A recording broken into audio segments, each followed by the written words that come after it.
Eureka. We make plays every day, yeah. We make plays every day, yeah. We make plays every day, yeah. We make plays every day, yeah. We make plays every day, yeah. We make plays every day, yeah.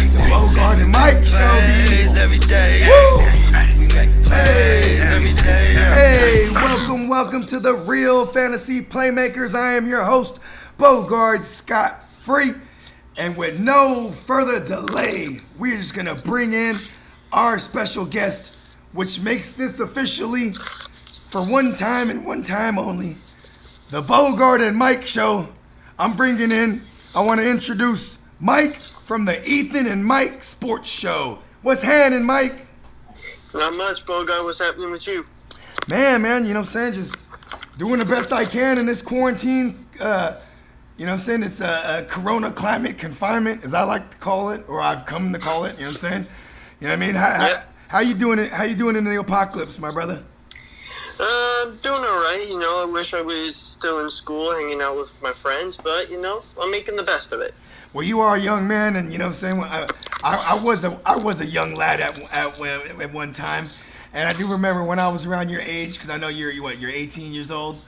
And I remember when I was 18 years old, bro, you know what I'm saying? Like, man, my friends were the world to me. That was my world, you know what I'm saying? And like, I couldn't imagine, you know what I'm saying, being separated from my friends at that time. And you know, but you know, the beauty of it in this day and age, you know, we got FaceTime and we got, you know what I mean, StreamYards and Zoom and stuff like that, where we could still see our friends, you know what I'm saying? So, but you know, but there is nothing like good old fashioned, you know, face-to-face contact, you know, and just, so I definitely feel you on that. I do miss all my friends and being around them, like, you know, like actually around them, you know what I'm saying? Having my kids, all my kids, and playing with my friends' kids, and I miss that, man, you know what I'm saying? That's definitely one thing I miss. But okay, so check us out. We're gonna break down some Dolphins draft class, because you are a Dolphins fan. You and Ethan are the Real Fantasy Playmakers Dolphins. What should we call them? Dolphins. I want to say maybe associate experts. Or you're definitely our Dolphins experts. You know what I'm saying? So, you know what I'm saying? And you know, shout out to Ethan. You know what I'm saying? He actually had me on your guys' show. You know, man, he's also been on one of our shows before, and you know what I'm saying? Okay, so we're definitely going to break down some Dolphins. You know what I'm saying? We're going to talk about the outlook for your 2020 Dolphins and you as a fan and the Dolphins expert, like, you know what I mean? That's how you feel about moving forward. Also, are you moving around right now a lot? Like, are you moving around, like, physically? Because, like, you're making a lot of Oh, yeah, I'm just pacing around back and forth in my room. Okay, yeah, just try to keep, you know what I'm saying, try to keep it at a minimal, so it's easier for me so I don't have to edit out a lot of noise, you know what I mean? I got you. My B. Nah, all good. Don't let it happen again, how about that? There we go, yeah. I was just fucking with you. But yeah, so before we get to all that, we're going to go ahead and handle some housekeeping. Follow us on Twitter and IG at the GMM Network. Follow me at Bogard Scott Free World on IG. And my man Mike from the Ethan and Mike Sports Show. Tell them where they can find you.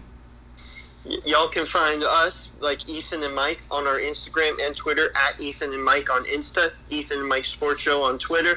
And we're on Spotify, Apple Podcasts, Google Podcasts, all of that too. But we mainly distribute all of our podcasts directly through Anchor. So it's a free app. You can make your own podcast, discover other people's podcasts, and it's a really neat app. That's what Ethan and I use for our podcast. Yep. So if y'all go follow us on there, we really appreciate it. It means the world to us. Oh, yeah. Anchor, give me money, is what he's saying. Yeah, I'm talking about. And okay. Yesterday, I don't mean to cut you off, Bogard, but yesterday, or today rather, Ethan and Mike Sports Show just released their 20th episode. Woo! So it's a nice little milestone, right? Yep, 20. Yeah. So we've come a long way. Yeah, we've come a long way ever since we. If I remember correctly, you're gracing the Real Fantasy Playmakers on episode 59. I want to say this is so. we're doing it moving, man.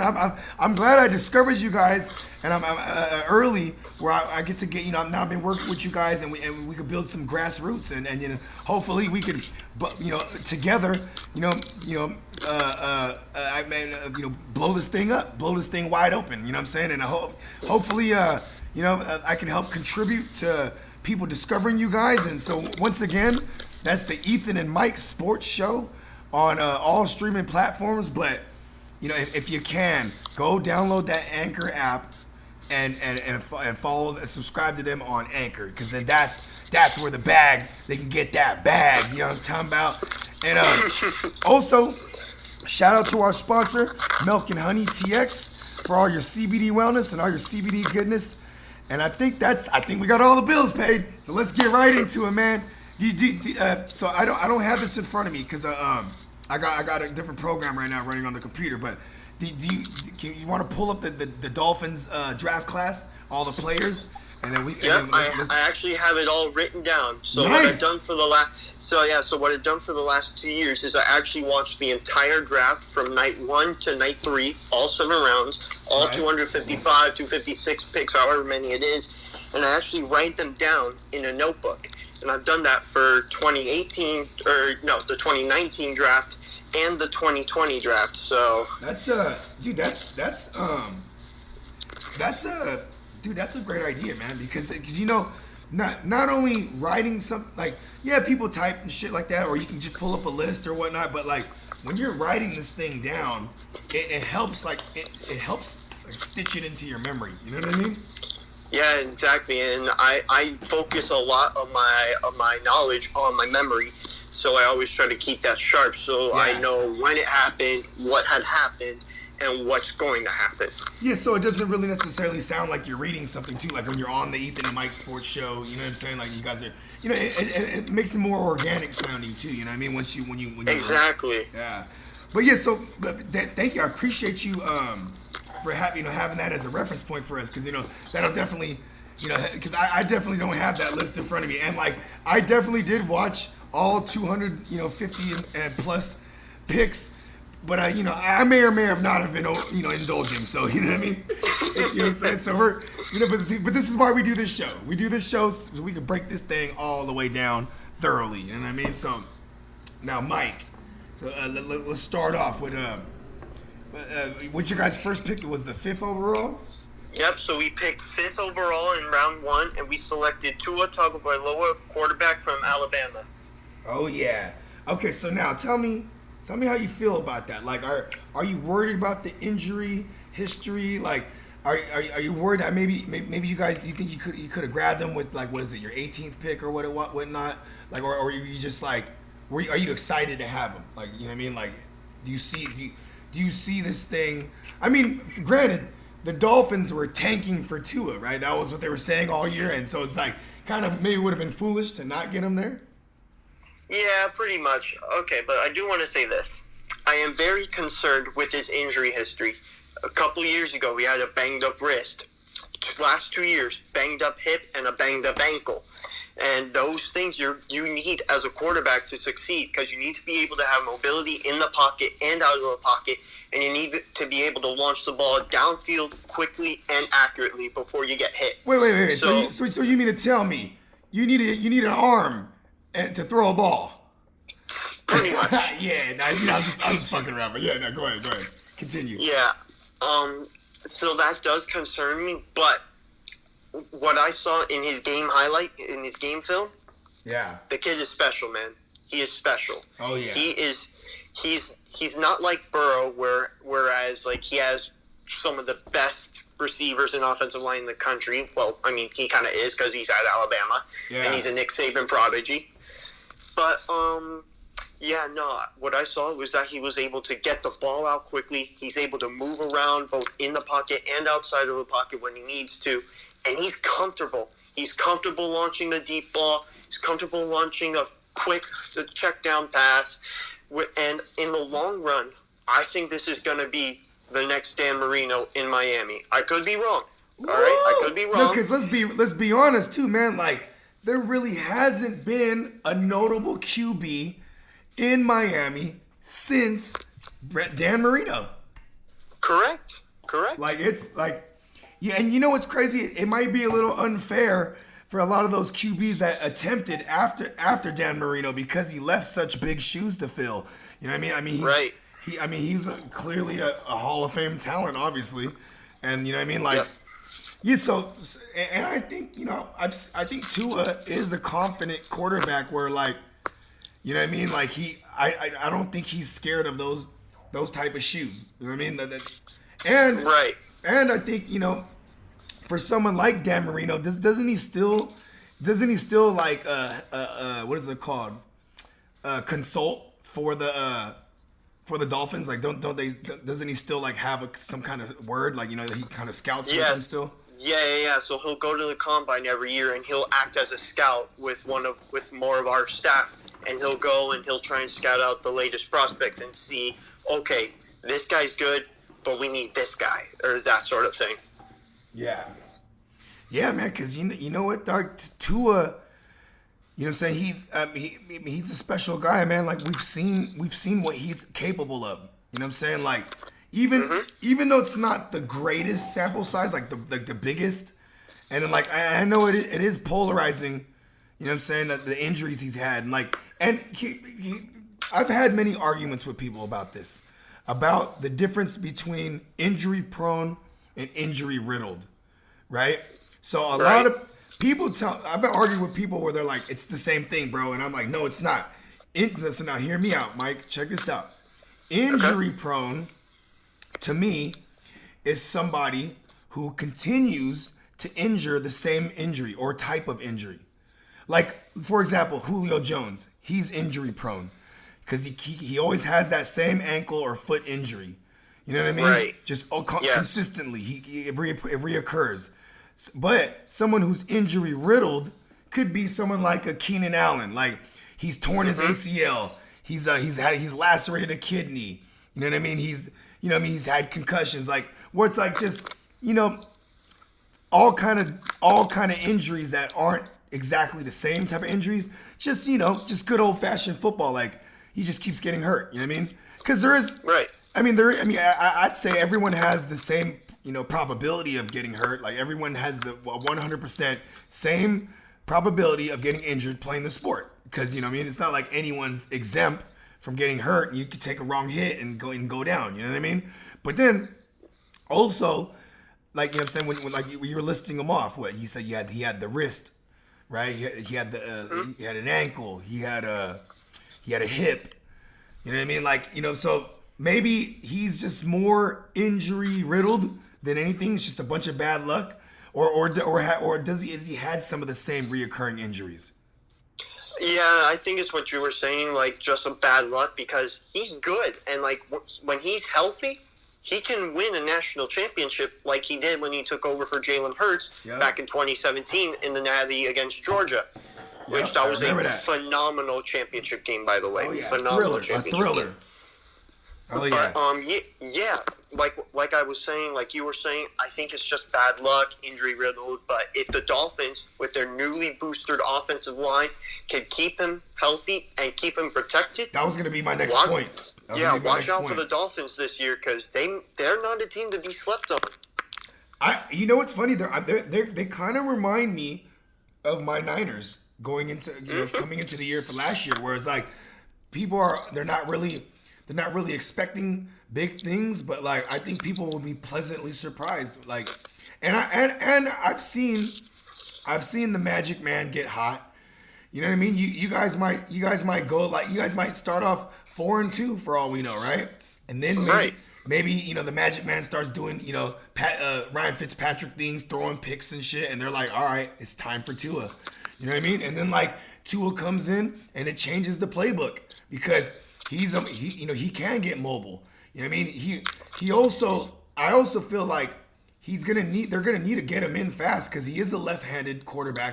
And I mean, it might not be a big difference, but it's still gonna get something for these players to get used to. You know what I mean? Like his receivers. You know what I mean? Yeah. I mean, like how about this? My dad's left-handed, and he always calls himself an endangered species. You know what I'm saying? Because I mean, what? Maybe there's 1 out of every 10 people, maybe, or whatever. But and I think it's just with his throwing. I think he just throws with his. He's actually right-handed, but I think when he throws, it's obviously with his left. So he might even be a little bit ambidextrous. You know what I'm saying? But I mean, I'm excited. I think it would have been foolish if you guys didn't get him there. You know what I'm saying? And yeah, I'm glad you guys did because this conversation might be a little different. You know what I mean? Yeah, totally agree. Okay, so now let's move on. Let's move on to you guys' next pick. You guys are what? The next pick was 18 overall? Yes, we picked 18, and that pick came from the Minka Fitzpatrick trade with the Pittsburgh Steelers. Yeah. And with that pick, we selected Austin Jackson, which I believe is one of the top 3 tackles in the entire draft class out of USC. Yeah, man. Because we all know, you guys traded away Pouncey. You know what I'm saying? And then you guys have been, riddled with injuries on that line. And, like, man, but we've already seen, what you guys were able to do. Like, you guys were one of the funnest teams to watch last year, for the record. Because, like, because also, like, I'm a fantasy analyst, and I love Ryan Fitzpatrick. Ryan Fitzpatrick, he knows how to make people relevant in fantasy, like, his options. You know what I'm saying? So we see, a lot, and I'm pretty sure a lot of people were burned by Devontae Parker for years. We got to see him finally break out in a real way. And, like, you know what I mean? Like, I just feel like now with this line, you'll be able, because they weren't that bad at pass protecting, but now if they could just get that run blocking down, and then, you know what I'm saying, and start running this ball, whoa! You feel me? Okay, so and you know what? I can't disagree with you. I definitely think he was one of the top tackles. You know what I'm saying? And I loved it too whenever they showed Flores, about to make that pick, he would have the sunglasses on. You know what I'm saying? He's just so serious, and that was one of those ones where he actually cracked a smile. You know what I mean? Yeah. And I was like, I love Coach Flores, man. He's so fun to watch. Yeah, he's good, man. He's good. He's matter of fact, you know what I'm saying? He's a big reason why that New England Patriots 2018 team went to the Super Bowl and won it. You know what I'm saying? Like, exactly. He was their linebackers coach and their defensive coordinator. Yeah. And you know what I'm saying? Like, he's so far, like, taking on this challenge of trying to turn a team around like the Dolphins. You know what I mean? I think you guys are in great hands. Okay, so let's get to this next pick. Okay. Yep, so this next pick that we had was pick number 30, and we actually had pick number 26, but we traded it to Green Bay, who used the 26th pick to select Jordan Love, quarterback from Utah State. That was crazy. I still think that is the most shocking pick of the entire draft. Here's one thing that I mean, let's touch on that just for a second. I know we're talking Dolphins, but I do want to say something about this where, like, I know in the new CBA, I don't know if I'm saying that right, but the new rules that that they vote on every 10 years. Yep, CBA. Yeah, the CBA, and so now they have it where if you're a rookie, first round rookies, you have them for 4 years and you have a 5th-year option, right? So in this case, you have 4 more years on Aaron Rodgers' deal. So, right. Whether they play the rest of that contract out with Rodgers or not, right? If he doesn't play for 3 years, then I think there's something in the rule now where you could extend it. You know what I'm saying? Like as far as like the option. You know what I mean? Because a lot of these rookie quarterbacks, they come in if they have a little bit of success. Like Patrick Mahomes, for example, he's been in the league 3 years. So, got drafted 10th overall in 2017 by Kansas City. Yeah, and then by this time, of course they're gonna they're gonna extend him. They're not gonna take him all the way down to like the 5th-year option, and it'd be like, okay, well we're gonna make you earn it. No, he already earned it. So they're gonna pay him earlier before his contract's up, obviously. But then you have the other example like Marcus Mariota or Jameis Winston, where they're in their 5th year now, coming up, and these teams are like you've seen Tennessee, they already moved on from him. You seen what is it called? Tampa Bay. They haven't moved on from all the way yet, but he's definitely not going to be the starter. Obviously, you know what I mean. So it's like there's just two different examples, right? And I think with Jordan Love, I don't know. I just feel like you as a Dolphin fan you're not gonna like what I'm about to say. I feel like I like to make these crazy bold predictions. New England might trade for that motherfucker in another year. You know what I'm saying? And in Rodgers' contract, I think they can if they don't cut him. I mean, if they can either trade him away, but if they cut him next year or release him, whatnot, I think it's only like $10 million on the cap hit. So it's like there's. I think people are losing sight of that, and we might see Jordan Love sooner than people think. You know what I mean? But yeah, exactly. And I don't mean to take away from this, but I do want to touch on that. So Aaron Rodgers, in the next 2 years, this year and next year, is getting paid like over $70 million from his contract extension. Yeah. And he's going to be 36 this year. He's going to be 36. I think he's going to be 37 even. Brett Favre, when the Packers drafted Aaron Rodgers in 2005 to replace him, was 35. Yep, and then Rodgers was 25, and right now you got Jordan Love who's 26, and then Rodgers is 26, and he's gonna turn 30. He's gonna turn 30. I mean, Rodgers is 26. Rodgers is 36, about to turn 37 in early December. You know what I mean? Exactly, and I thought I saw something on First Take with Stephen A. Smith the other day, right after the shout out to Stephen A. Smith, friend of the show. Oh, really? Oh, okay. No. You don't know me, but what I'm saying. Well, I always say that though. All right. Well. Yes, friend of the show. Basically, what he said is either tell the Packers to kiss his sorry little behind and get out, either request a release or a trade or whatever. Or, which I thought this was very, very cool, be the mentor to Jordan Love that Brett Favre never was to him. Yeah.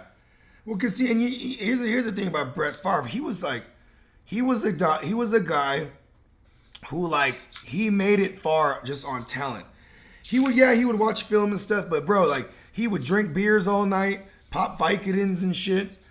You know what I'm saying? And then go sleep in the meetings, and then just show up on Sunday and just ball out. You know what I mean? So right, exactly. in reality, I think and of course he didn't want to he didn't want to lose his job to Rodgers. So I think he didn't really teach him shit. But and the one difference between Rodgers being picked up and sitting behind Brett Favre is during those years, rookie quarterbacks didn't really start right away. You would usually you would sit back and wait, and then at this point, in this day and age, a lot of rookie quarterbacks they start pretty early. You know what I'm saying? So, but the difference is with Rodgers is that Rodgers should have been He should have been the first overall pick in his draft class, but he kept falling. So it was a value. It was a value pickup for the Packers. In this case.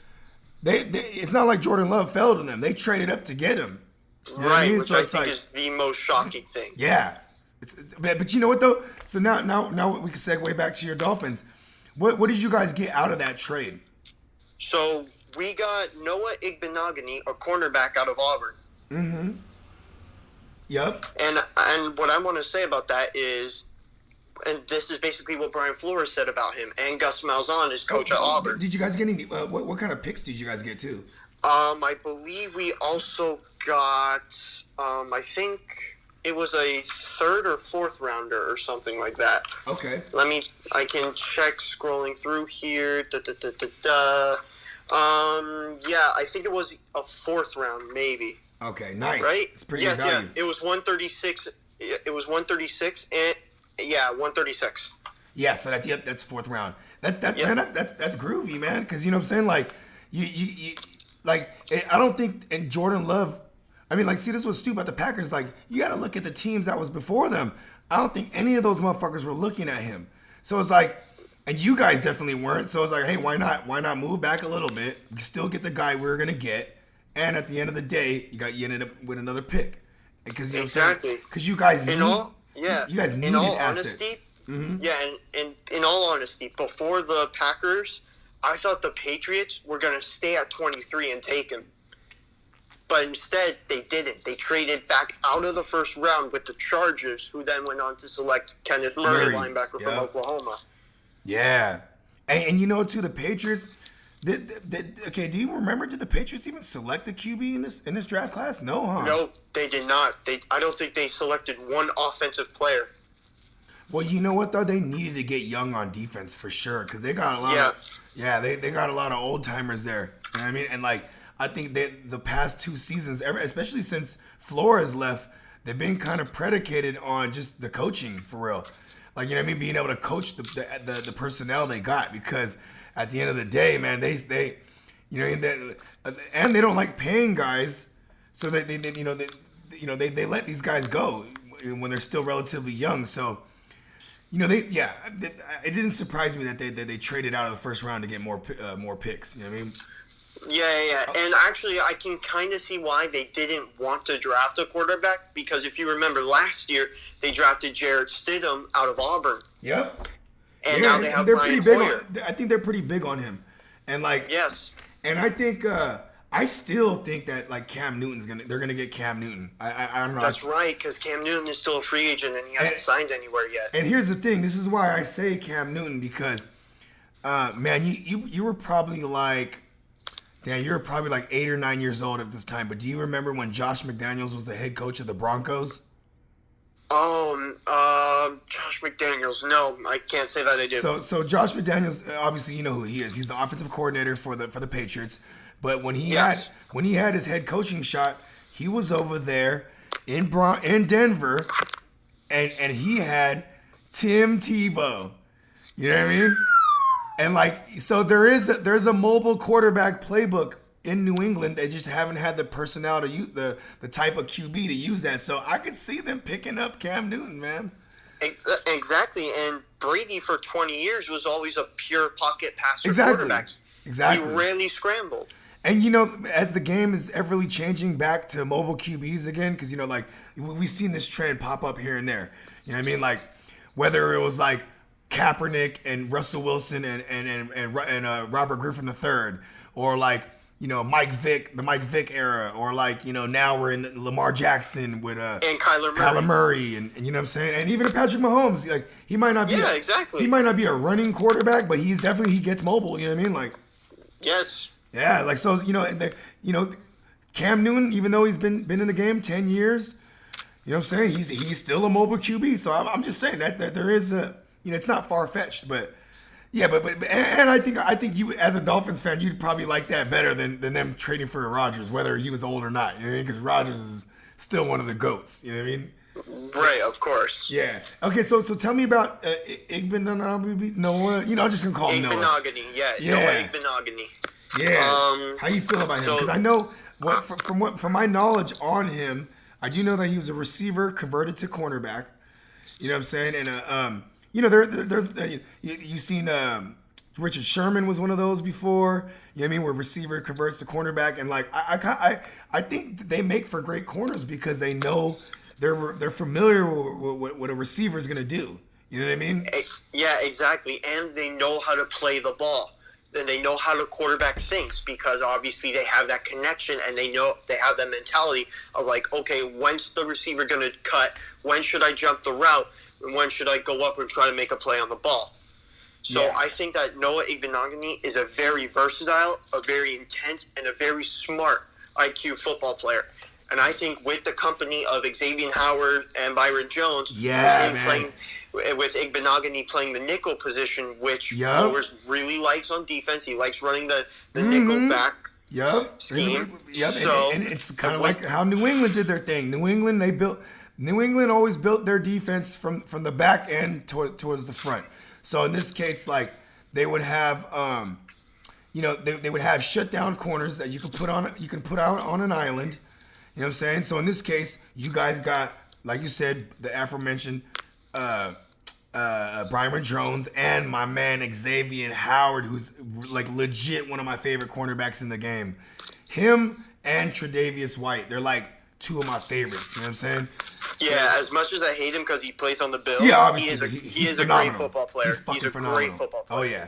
Okay, so yeah, so at the nickel position, and you know, I mean, like people were kind of curious about that pick, but then at the same time too, it's like, man, I mean, especially as a Dolphins fan, you know what Brian Flores is capable of doing. Yeah, yeah, exactly. Like, I'm gonna say it exactly how you put it. I was a little bit skeptical about the pick at first, but then when I saw the highlights when they were running through it, I'm like, okay, this kid's got something. He can actually really help out our secondary, which we've always needed help with for like the last 15 years. Yeah, because you were always able to just pick on whoever, like in fantasy, I would always, if I was streaming receivers, I'd be like, I would look for whoever's playing the Dolphins and whoever's that secondary option. Because, you know, Xavier Howard's going to erase whoever the fuck he's on. You know what I mean?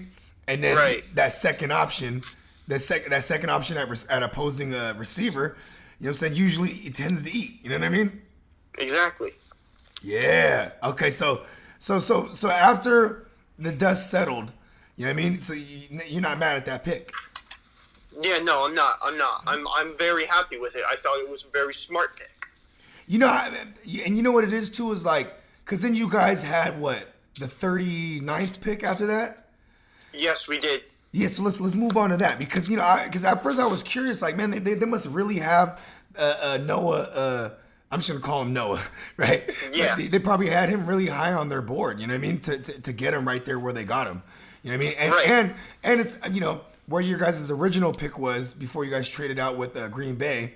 You know what I mean? Maybe it was like, yo, you know what I mean? We like this guy, but they wouldn't have grabbed him right then and there. But at 31st, you're like, okay, because that's basically.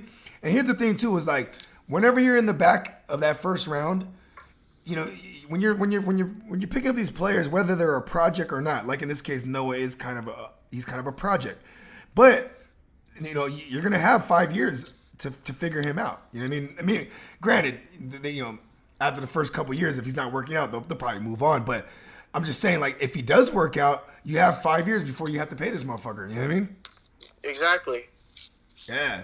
Okay, so now take me to that 39th pick overall. All right, so speaking of boosting our front line, we selected Robert Hunt, a guard from Louisiana. Woo! I love what you guys are doing right now, bro. The Ragin' Cajuns from Louisiana. I love that. Shout out to Cajun. Cajun food, give me money even. How about that? Like I said, I'm a father of 3. You know what I'm saying? And like, you know what I'm saying? You know, we've been living, me and my lady, we've been together for like 17 years. But like, we've been living on our own for a long time. You know what I'm saying? And like, so like, I remember when we first got our first apartment, I had to start learning how to cook. You know what I mean? Like, I knew how to cook shit, but like, yeah, but I love, you know, just to make a long story longer, I love cooking Cajun food. But yeah, okay, go on. Yeah. So I really like that pick. I think it's a very, very smart pick. It's a position that we've needed, a position that we can build on, and a position that we can add to. So like we can add it on the right side and the left side of the line because he can play both the tackle and the guard position. Yeah, just in case someone gets hurt and they have to move him, they can. Exactly. And you know why that's important too? Because what on the line for a right-handed quarterback, a left tackle, very important. Because that's the quarterback's blind side. Exactly. But guess what? When you guys eventually get Tua up in there, he's a lefty. So now his right side is his blind exactly. side. So, you know what I'm saying? This is very important. Like you said, you can move this guy from, you know, left to right if need be. Because, you know what I'm saying? Maybe the scheme might change a little bit, like we said, once Tua gets in there because he's a lefty. You know what I mean? Right, exactly. Yeah. Okay, so you know, I mean, obviously we could evaluate his game more, but you know, I mean, just the addition of just the fact that you guys are addressing the fact that you guys needed line help. You know what I mean? Like I love that. I'm always on the side of getting needs. You know what I mean? Yeah. I know there's all these shiny toys and at receiver, and as a fantasy analyst, I would always try to predict where these receivers should go or these skill positions in general. But like when a team you know, addresses their needs, you know, because then, come on, they don't care about fantasy football. They care about reality. You know what I mean? And like, bro, with a Tom Brady list, New England Patriots, You know what I'm saying? And it's steady becoming an arms race in the AFC East. You know what I'm saying? Like Right. you guys are doing like what did you guys have, like 14 picks initially before you guys started? Yes, initially we had 14 total picks coming into the draft. Yeah. Yeah. Okay, so let's go on to the next pick. It's just where you guys got my man JK. No, actually, Not we did yet. not get J.K. Dobbins. No, we did not get J.K. Dobbins. Oh no, that's right. That- You guys didn't get JK. That's right. No, that was the pick right before us at 55. That's right, The that's Baltimore right. Ravens took him. That's right, Us that's at right. 56, after a trade with the Saints, we selected Raekwon Davis, a defensive tackle at Alabama. Ooh, yeah, my bad, because I do remember. So I was in the ballpark, right? He did get picked before you guys. Okay. Yes, But yeah, yes. yeah, Raekwon. Oh, that's a good pickup, bro. Yes, it is. It's First another of all, really big are you need that the familiar Dolphins needed to fill. Are you familiar with the chef, Raekwon the chef from the Wu-Tang Clan? No, I am not. So, whenever you Raekwon, 100%. If your name is Raekwon, your dad named you after the goddamn rapper Raekwon from the Wu-Tang Clan. He's also one of my favorites. I don't know, just a little side note, because you know what I'm saying, like just like anyone named Shaquille is definitely named after Shaq. You know what I mean? Yep. Yeah, but yeah. So go on. So tell me about Raekwon McMillan. McMillan, that's what you said. No, Davis. Raekwon Raekwon Davis. I don't know why I But said that's McMillan. funny because actually, Raekwon McMillan, our linebacker from Ohio State that we drafted a couple years ago, Yeah, there you go. posted a tweet afterwards. And you know that Spider-Man meme where there's the two Spider-Mans pointing at each other? Yep. And he posted that picture, and with that, he tweeted, guess defensive team meeting is going to be pretty awkward when both of your names are Raekwon on the defensive side of the ball. They're going to be calling one Ray, and they're going to be calling the other one Quan. You know what I'm saying? That's Pretty much. Or you could call them RN and RD. Yeah, I love that. And see, you know what's funny is it's so crazy because I compartmentalize things in my head, and like it's weird. I knew for some reason Raekwon McMillan was a name, and it was on the Dolphins. You know what I'm saying? So yeah, so have Raekwon Davis. So you got RD. So tell me about how you feel about him. And again, it's a very smart pick, and it's an aggressive pick. And I want you to answer me this, okay? Okay. Where is the game of football won? It's one in the trenches. Exactly, on the line of scrimmage. Yep. And if you cannot pressure the Hey, hold quarterback- on. I'm so glad I got that right, because I was like, okay, hold on. He's hitting me with a question now. I'm like, let me make sure I knock this one out the park. You feel me? Yes. Defense wins championships. I was going to say that, but then at the same time, to get more specific, it's one in the trenches. Exactly. So if you cannot pressure that offensive line, get behind the line of scrimmage and get that quarterback, you're not going to win the game. The line of scrimmage controls the game. If you control the line of scrimmage, if you control the game, you are going to win the game. And that's something that I really like with the Dolphins that they're doing right here by picking Raekwon Davis to go alongside Christian Wilkins. And now, I forget also all those other people that we have now on defense. Charles Harris is another name to mention. You guys picked up really in free bolstering agency that too. In free agency, old boy from the Patriots. Landon Roberts and Kyle Van Noy. Yeah. Oh my God, your guys' defense might be fucking nasty. And we also signed defensive end Emmanuel Agba out of Kansas City. Yep. Shout out to Agba, bruh. Yep. Your guys' defense might be one of the most valued picks in fantasy. I mean, I know you and Ethan do a sports show, but do you guys? It's not really predicated on fantasy, huh? It's just sports in general, huh? But do you play fantasy? Do you play fantasy football? I do, in fact, I do. Yeah, bro. Your guys' DST is gonna be one of the. It might be one of my last picks for real. Yeah, depending on what pick I get this year, I'm gonna have to jump on them. Oh yeah. Hey, you know what? If I'm in a league with you and Ethan, you know what I mean. I don't think I'm gonna have them then, huh? Exactly. You know what, dude? I am gonna invite you guys in a league. I'm gonna do an analyst league. You know what I'm saying? Oh man, we appreciate that, Yeah, man. That sounds like fun. Yeah, man, you know what I'm saying? Why not, right? I mean, and it doesn't even have to necessarily. All my leagues are at least 100. They're all everywhere from $100 to $200. But these analyst leagues, they might not even be for any money for real. They might just be for fucking for pride. You know what I mean?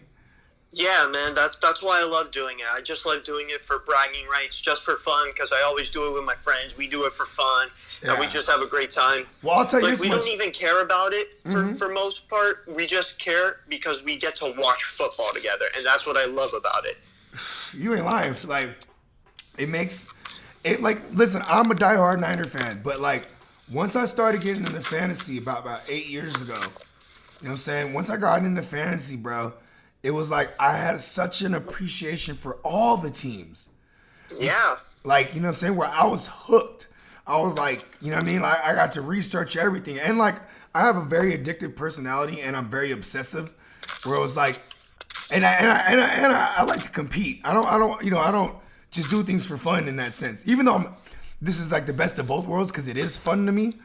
Like, you know what I'm saying? Like, matter of fact, I remember I used to get devastated. Like, you know, I've lost Super Bowls before. You know what I'm saying? I've won Super Bowls, but I remember I used to get devastated. Like, but then it's like now I you know, especially doing the podcast, I love being able to come on here when I'm pissed too. Like, you know what I mean? Like when I am sour. You know what I mean? Because then it makes for great material. You know what I mean? It makes for a great episode. You know what I mean? Like, you know, the ups and downs that the playmakers that are listening to this could relate, because you know it's like not everybody wins, you know what I'm saying, but people, you know, it is pretty universal the feeling that when you lose, you're like, you know what I mean. And so, you know what I mean, we got to bring all aspects of the game, even though my job is to help people win. I just want, you know, you got to share the good and the bad, you know what I mean. Exactly. Yeah. Okay. So like you said, Raekwon's gonna help bolster that line. And win this thing in the trenches, because you in that division too. You have running backs like Le'Veon Bell. You have the James Whites of the world and Sony Michel's, and then you have Devin Singletary or even Josh Allen, who's a running fool. You know what I mean? And like a guy like Raekwon he's gonna be able to help stop the run. You know what I mean? And like just all those names. And that's going to be very key because the Jets are getting Le'Veon Bell back, and they just picked up LaMichael Pirine, running back out of Florida, in the draft. Oh yeah, you know what I'm saying? And like, you know what's funny too is like, you know, side note, you know, like remember I was telling you I did a mock draft. That's why I had to push it back a little bit today. Yeah. Bro, Le'Veon Bell went in the 5th round, and I was like, wow, it's such value, and like.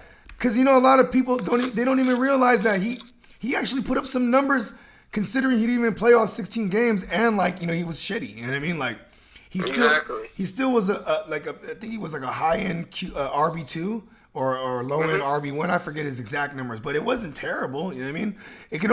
What I'm saying is that there's only room for growth there, especially with their first round pick. You know what I mean?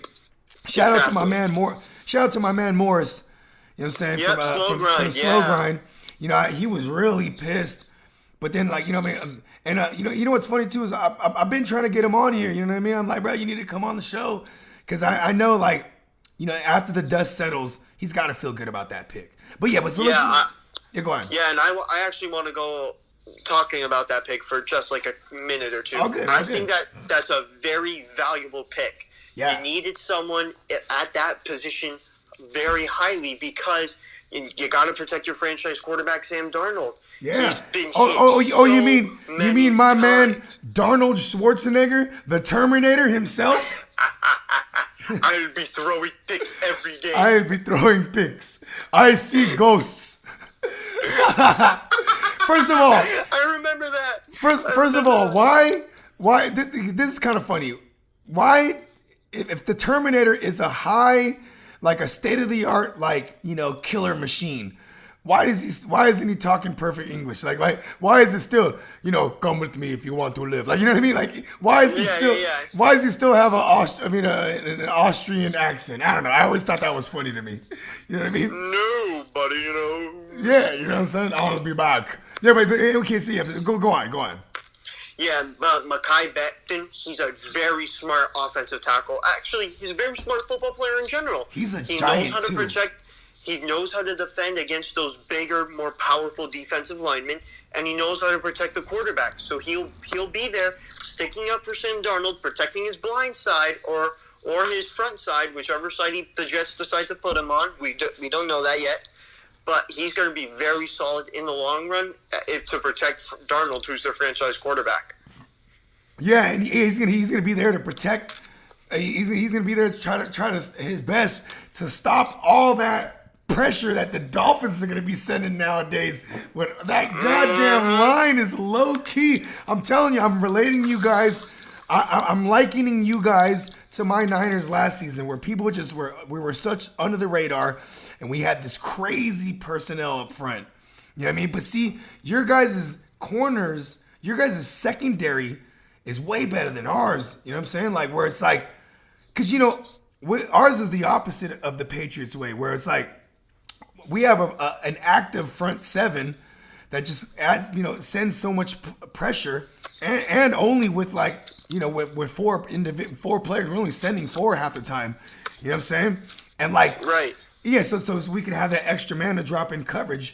You know what I'm saying? And like, but it's like y'all be able to send like damn near five men, you know, at the QB if you wanted, because you guys got two shutdown corners. And even though Byron Jones was coming off a bad year with the Cowboys, he's going to be covering the secondary option. He's not going to be covering number one receivers. You know what I mean? Exactly. That's going to be Xavier Howard. And then like whoever whoever your guys' safety decides to double, because I'm segueing to your next pick. Is that when you guys picked up that safety? Yes, Brandon Jones, safety out of Texas, 70th overall. That kid's good too, man. That's another value pick right there. He's got a lot of game. Yeah, bro. Like and that's a really nice pickup, because with the departure of Rashad Jones, we don't have someone playing alongside Bobby McCain, who's going to be a starter again this year. So with Brandon Jones and Bobby McCain, just keeping our secondary young and highly valued, we're going to be a scary defense to watch for a long run. Man, I'm worried about my man Josh Allen the Stallion now. You know what I'm saying? Like, because he's one of my favorite QBs to pick up, like late. You know what I'm saying? Right. And like, yo, they might, man, it's just so crazy. Like, the AFC East might have a new big dog. You know what I mean? Exactly, yeah. And they go by the name of the Dolphins. You know what I'm saying? Mm-hmm. Oh my God! I know. I don't want to put 10 on the 2, and I don't want to. You know what I mean? And I know. Right. I know you're trying your best to not wear the Homer hat so you can keep your analysis like clean. Because you know what I'm saying? Right. Like, but man, I'm excited for you guys, man. Okay, so tell me about your. Is the next pick? Is that when you guys traded for my man Matt Breida? No. This actually it was actually a part of the Stills and Tunsil trade. Oh, that's right. To Houston. The Texans pick. And they actually gave it back to us, and that's when we drafted Solomon Kinley, guard out of Georgia, in the 4th round. Damn, you guys got a brand new line over there, dude. Mm-hmm. We're going to need someone to be protecting Tua all the time, so that way he doesn't end up on his back with another hip or foot or ankle or shoulder or whatever kind of injury he's got. You know what's the best too is like when you go through those bad years, and then you the only thing you hope is that your team, like how about this? You probably got to a point last season where you're like, stop winning these games. You know what I mean?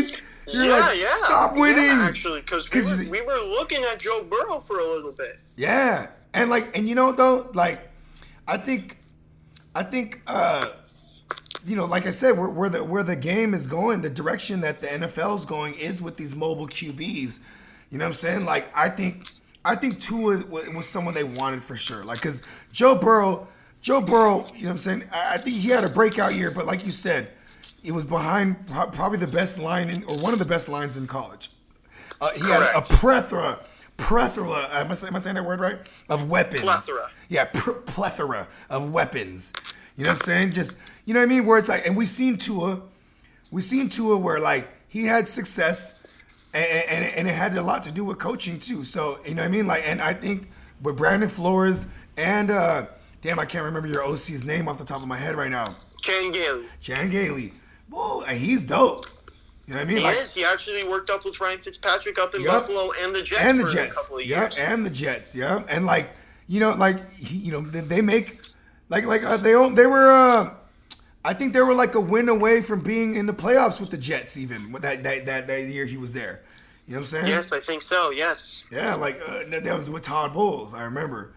You know what I mean? And bro, I'm telling you, man, there's so much upside, such a high ceiling for your young crop of players on the Dolphins, right? But then also there's also a floor, like a steady floor as well. Like that's the one thing too, because a lot of people are scared of Tua just only having the upside, but you know what I mean? Because they're scared that his floor is a little sketchy just because of the injuries, right? But bro, right. the upside trumps all that, and then with that line being able, if this line can click and that unit can get playing as one, bro, this is gonna be nuts. It is. It is gonna be so much fun to watch. Yeah, bro. Hold on 1 second. Yep, you're good. Yeah, no, I was just closing the little studio door. God, I hear a lot of people walking around outside right now, and I'm like, I'm really taking the social distancing thing, you know what I'm saying, serious. Because I have small children and my parents are elderly, so you know what I mean. But anyways, back to this. Let's go out to the next pick. You know what I'm saying? Okay, yeah. So it was actually pick 153 that we gave to San Francisco for Matt Breida. There it was. And then 154 is when we picked up Jason Strowbridge, defensive end from North Carolina. Damn. You guys are going to be destroying QBs, dog. For many, many years to come. Woo. And, I mean, bro, Brian Flores, I don't want to stress this enough. One of the greatest defensive minds in the game. Yes. Yes, for sure. And, coming from a place like New England where, you're going to learn a thing or two on how to evaluate talent. And exactly, because he was coached by Bill Belichick on how to do that. Oh, yeah, exactly. And, we've seen Bill Belichick we've seen him, back in the days when he was in Cleveland. He was with Ozzie Newsome. You know what I mean? And Ozzie Newsome's one of the greatest GMs ever to do it. And he actually just retired. And look at he did. In his last draft class that he was the GM for the Ravens. He blessed them with Lamar Jackson, with Mark Andrews, with the list goes on. But I'm just saying, I'm pointing this out to say that he has an eye for talent, being a defensive coordinator or defensive minded. That Brian Flores, right? But man, spending those years with New England, man, you're foolish to not learn a thing or two. You know what I mean? Yeah. If you can pick up any of those old tricks Belichick teaches you, you can flip it, turn the tables, and use it against him now that he doesn't have Brady or Gronk or Amendola anymore. All they've got now is Julian Edelman. So N'Keal Harry and that's true. They do have a couple of young bucks coming in. Yeah. I think you still got Mohamed Sanu there. Either way, it's a mess. Right, they do. It's a mess. It's not. And people, one thing about why Tom Brady's the GOAT is that they never gave him. They always were predicated on defense and run game, where they never really gave him too many weapons. You know what I mean? They never gave. Matter of fact, he would make guys into names. You know what I mean? He would turn guys into household names. Think about Julian Edelman, dog. Julian Edelman was he was a QB in college, converted to receiver. Yeah, he was converted to receiver, and he was just a phenomenal return man. And they basically made him a possession receiver if it wasn't Gronk. You know what I mean? Exactly. If it wasn't Gronk, they're going for 2 on a third downs, bro. And I don't know. It's crazy. I'm excited to see the change of the guard. Yeah, you know I am upset that he's Tom Brady jumped up in my NFC because the NFC is ours. Goddamn it! Fuck that shit. Yeah, but you guys are gonna have a tough time with those Packers and the Saints and the Seahawks all coming for your head. Oh yeah, come on, I'm already knowing. You know what I mean? But you know what's funny too is I had this saying last year. I was saying we're winning ugly with handsome Jimmy, because handsome Jimmy, bro, he's good for a big mistake or two or three in a game, and we've seen it in the Super Bowl too on the biggest stage, like overthrowing Emmanuel Sanders, you know, in that fashion when he's wide open, and that could have changed the tide of the game. You know what I mean? It really could have. It would have made it like 27-24 at that point, and then we would have been able to play our style of defense and send pressure. Right. Yeah, but anyways, you know what I'm saying? You know, just bring it up. Just bring it up. You know what I mean? You can tell I'm still not over it. You know what I mean? Yeah, I know. It normally takes a while for us as fans to just get over that. As people, we can say, yeah, we're over it. It's happened. I'm fine with it. But as fans, we're never really satisfied with it until we begin to realize how much closer we are to the upcoming season. And then we're like, wow, so we actually just lost. But it's okay, because if we were able to get there last year, not only are we going to get there again this year, we're going to win the whole damn thing. Yeah. And with that said, man, I actually, I don't know if this was my own idea or my own thought, but it is something that I've been saying recently, where the Niners, bro, we saved the world when we lost the Super Bowl. You want to know why? Why is that?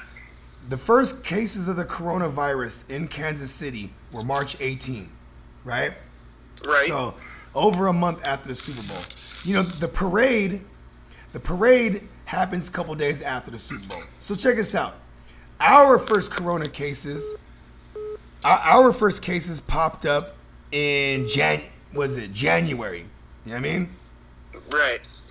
Bro, if we would have won the Super Bowl, we would have had the massive parade. And people, like we have a storybook franchise, bro. So people would have came from states away. You know what I mean? Because we have fans everywhere. People would have came from everywhere, and they would have congregated in the streets of the Bay Area for the goddamn parade. And you never know, motherfuckers could have went home with a parting gift that a fucked up parting gift. And bro, like the epidemic, or the pandemic, I should say, the pandemic could have spiked up higher than it is right now and faster. You know what I mean? Right. It could have been like a nightmare scenario. So, with that said, when Emmanuel Sanders was wide open, Jimmy G was like, "We're saving the world on this one." Boom, and overthrew the fuck out of him. You know what I mean? At least that's what I say to make myself feel better, and that's how I go to sleep at night. We just saved the world. Yep. Yeah. Okay. So before we get on to the next pick, I just want to say, Matt Breida, or as I like to call him, Matty B. Matty B, we'll miss you. I always believed in you. He's low key, like he was the NFC cheetah.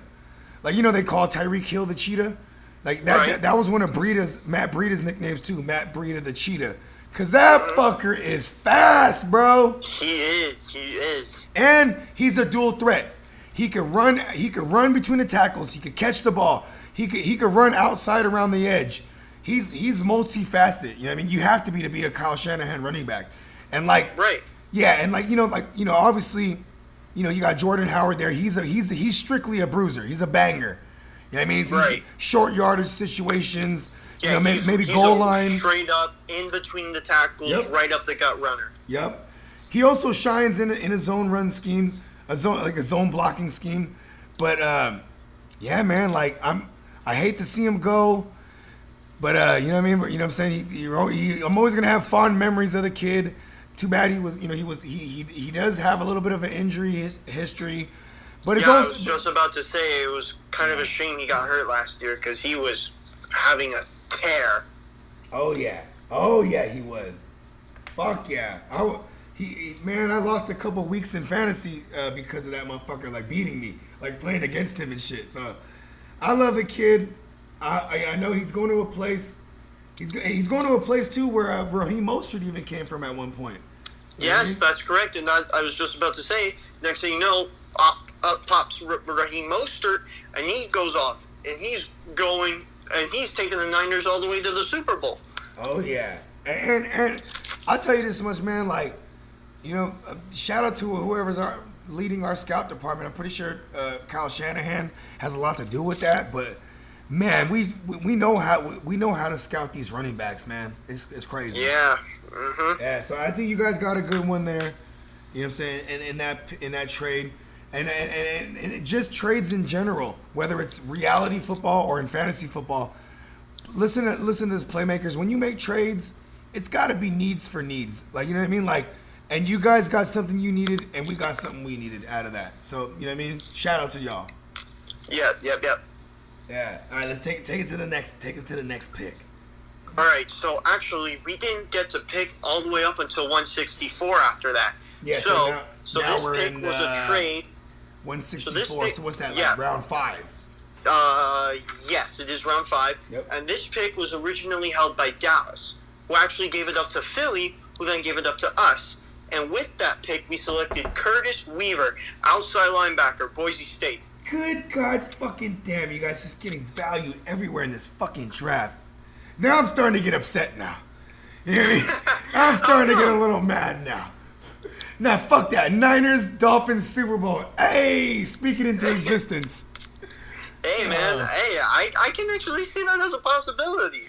But I think it's a very, very good pick. He's a good linebacker. He can drop back into coverage. He can blitz the quarterback. And he's got a nose for the football every single down he plays. Yeah, bro. When I was watching some of his tape, yo, that kid is a ball hog. He's a ball hawk, I should say. Right. Or like you said it better. You said it best. He has a nose for the ball. And I actually compare him to either Jonathan Vilma or Ray Lewis when they were coming out of college. They were always keeping their eye on the football. No matter if it was going to a running back, if it was going to a receiver right over the middle of the field. Is he a little smaller like a Ray Lewis? Is he built like Ray Lewis too? Or are you just relating to his game? I'm just relating him on the style of play and basically what I saw on game tape. Okay, nice. And I think that with that tenacity on that defensive side of the ball, in that middle portion of the field, with a Landon Roberts and Kyle Van Noy, woo! Damn, that's fucking monstrous, linebacking core. That is, it's unfair now. You know what? I'm upset. Matter of fact, I'm gonna start talking down on these Dolphins now, so that we can low key not have people hyped on that defense, so I can acquire them in drafts. You know what I'm saying? Hey, Curtis, are you a wrestling fan? I grew up a wrestling fan. I haven't been. I am actually a wrestling fan. I always relate fantasy football to pro wrestling, where it's like, yes, there is an aspect of talking shit and like the mind fuckery and the manipulation. You know what I'm saying? Exactly. Yeah. So exactly. Yeah. So everyone, the Dolphins defense, they're not that good. Don't look at them. So I can have them. You know what I'm saying? So you mean to tell me the Dolphins defense ain't good? What? Then I said the Dolphins defense ain't that good? What? You know what I mean? Like, oh yeah, Stone Cold Steve Austin. Yeah. But yes, I'm excited for that. In reality, right now, and in fantasy, for fantasy purposes, I'm fucking excited for the Dolphins defense. Okay, but go on. Let's go to this next pick. So this next pick, actually, we selected the long snapper out of LSU, Blake Ferguson. I think it's a little skeptical, but we do need it because it's a position.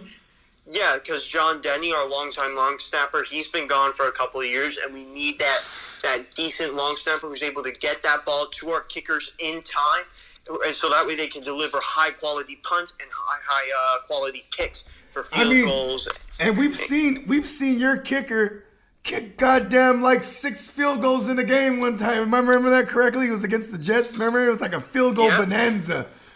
Yep, that was the game that we lost 24-21 in that controversial call. Yeah, and you know what? If you think about it, man, you know that something as small as another long snapper, it could change the game, man. You know what I mean?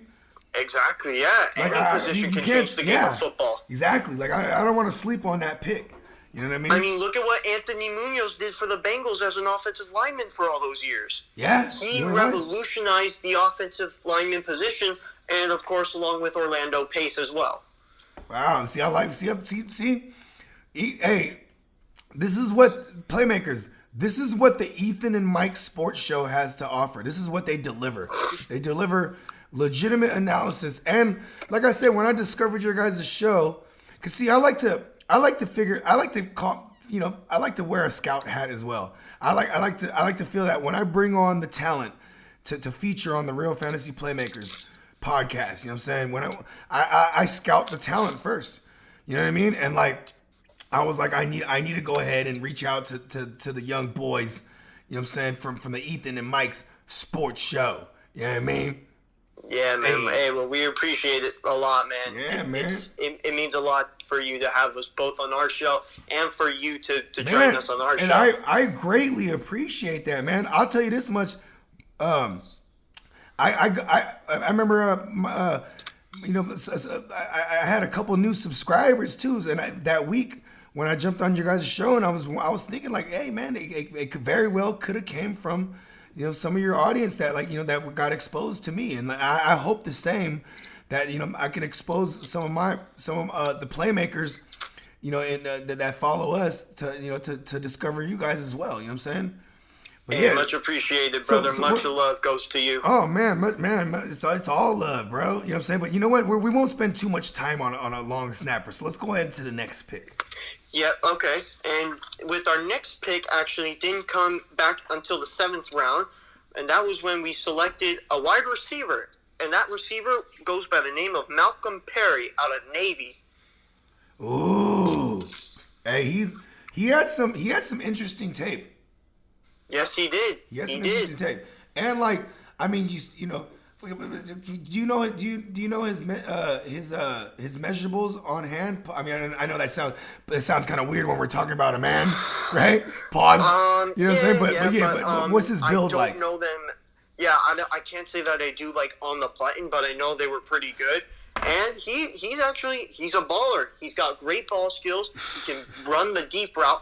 And he can stop and run a quick go route, run a quick curl. He can even run a really nice slant as well across the middle. Oh, yeah. I mean, because you know what, too? You guys have that in your repertoire already with the Albert Wilson and Jakeem Grant, like where you could hit these guys off with a slant and they could take it to the house. So that's kind of like, and those guys have been shown to be injured.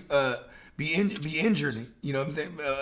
Yeah. So that could be depth for that exactly. Position. You know what I'm saying? Exactly. And I think with the guidance that he's going to get from Devontae Parker, Albert Wilson, Jakeem Grant, like you said. Yeah. And then you got monster ass Preston Williams, who's a monster of a man. Correct. Like 6'5". Yeah. So this is dope because you guys got. Your receiving core is going to be interesting, man. Like for a young Tua to eventually come in.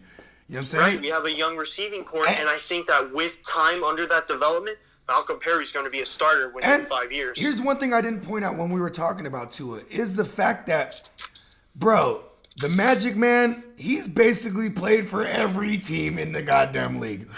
He's a journeyman by definition. You know what I'm saying? Like, and yeah, He's the first quarterback in NFL history to start for 8 different teams. Yeah, I think him and Josh McCown. I think that's the. Oh yeah, Josh McCown is like, almost everywhere. Right. Yeah, exactly. So it's like he's like, oh yeah, Josh McCown, hold my beer. You know what I mean? I'll show you. You know what I mean? And when we were talking about the Jordan Love, Aaron Rodgers situation, right? I'll tell you this much. Patrick, the Magic Man himself, Ryan Fitzmagic. I don't think he's shady. I think he's a motherfucker who will, who will look at Tua and be like, I want to teach you everything I know so you don't have to make my mistakes that I've made in my long career moving around to all these teams. I think he will be a guy who will be like, and Josh Rosen, you can carry the equipment. You know what I mean? Like, it's going to be interesting to see what they're going to do with him this year. I mean, you know what's funny too is like, dang, poor guy. I feel kind of bad for him in that sense where it's like, here, this is the second team. You know what I mean? Like honestly, I think you guys are gonna move him eventually. He's gonna get moved, and he's gonna be a backup somewhere else because, yeah, bro, like And I just feel bad for him because it's the same thing that happened to him in Arizona. They he was the rookie in Arizona. Then the next year they're going to draft another high pick with Kyler Murray, and in this case they did the same thing with Tua. So I'm sorry, Josh Rosen. I mean, you know, a fun fact: Josh Rosen is Jewish, and shout out to all my Jewish partners out there, man. But a lot of Jewish people love to move down to Florida and retire. Yeah. And Josh Rosen, you just might be already where you got to be. You know what I'm saying? You feel me? Yeah, it is a shame that what's happened to him because he was the 10th overall pick in 2018. And what I feel happened to him in Arizona is that he was rushed into the starter position too quickly. But it was also literally, like, statistically, they were the worst line in the league that year. So it's like, it was exactly, yeah. And he didn't have any protection either. And then even when he got his shot with the Dolphins last year, you guys had one of the worst lines. So it's like he just he just ran into a string of bad luck. You know what I mean? Right. And like, but you know what though? I think Tua. Man, you guys gotta be excited, man. Like, I'm excited for you guys. Like I said numerous times already on this episode, man. Like, Tua is gonna change the game over there for you guys. Change the culture. You know what I'm saying? Like, he adds a different dynamic. Then you couple that with the fact that your guys' defense is gonna be able to, perhaps keep you in these games. Keep games close. You got a long snapper to help your kicker. You know what I'm saying? Because at the same time, a lot of defensive strong teams, they win these games low scoring. You know what I mean? So like your kicker is important when it comes to shit like that. Like a lot of these top defenses, you know what I'm saying? Like those teams, they win and it'll be like 13-10, be like 13-7 type of shit. You know what I mean? Where it's like these field goals they become that much more important when your defense can keep you close in games. You know what I mean? Or in this case with Tua, when Tua starts to catch fire, now you're going to be able to play with some leads, you know what I'm saying, and be able to play that style of defense that Brandon Flores likes to play, that he was accustomed to when he came from playing with New England. You know what I mean? Right, exactly. Or coaching in New England, I should say. But yeah, so was that your guys' last pick in this draft class? It was. 246 was our last pick. Yeah. Okay. So now let's go ahead and. I got literally 3 more things to cover. So one is what's the fantasy outlook as far as these skill positions? I mean, we already talked about the defense. We don't want to talk about them anymore, so people don't get on them, so we can actually acquire them. You know what I'm saying, in these drafts, right? But what's your outlook on like the Devontae Parkers of the world? Preston Williams coming off of the ACL. Maybe your young rookie receiver you guys drafted. You know what I'm saying, or even just the Magic Man and Tua in general. Like, what are we finding value in some of these guys? Yeah, I think that Preston Williams really showed his value last year because if you remember, he was undrafted. We signed him after the draft. Yep, I sure do remember. And in that. the preseason, he was a darling. He was a preseason darling. Like I thought and you know what was crazy is that it makes sense that he started on the team twos, obviously, right? And so did Josh Rosen. So it's like they had that connection. Like, and then granted, it's not Josh Rosen anymore, but and then we even seen his talent translate with the Magic Man too, where it's like, and you want to see that for your young receivers. Like, okay, they could they're able to fuck with any of these quarterbacks essentially. You know what I mean? And like, yeah, exactly. Yeah. So, but do you worry about Preston Williams coming off the ACL? I mean, a lot of times, and it happened, fairly late in the season, right? I think it was like week 6 or 7. I want to say. Am I in the ballpark? Was the home game. I think it was the home game against the Jets. Yeah. And it was on a monster. Wasn't it on like a touchdown reception too? No, it was a touch. It was a reception that put us like on like the inside the 10-yard line or something that. I just remember it was on a big play.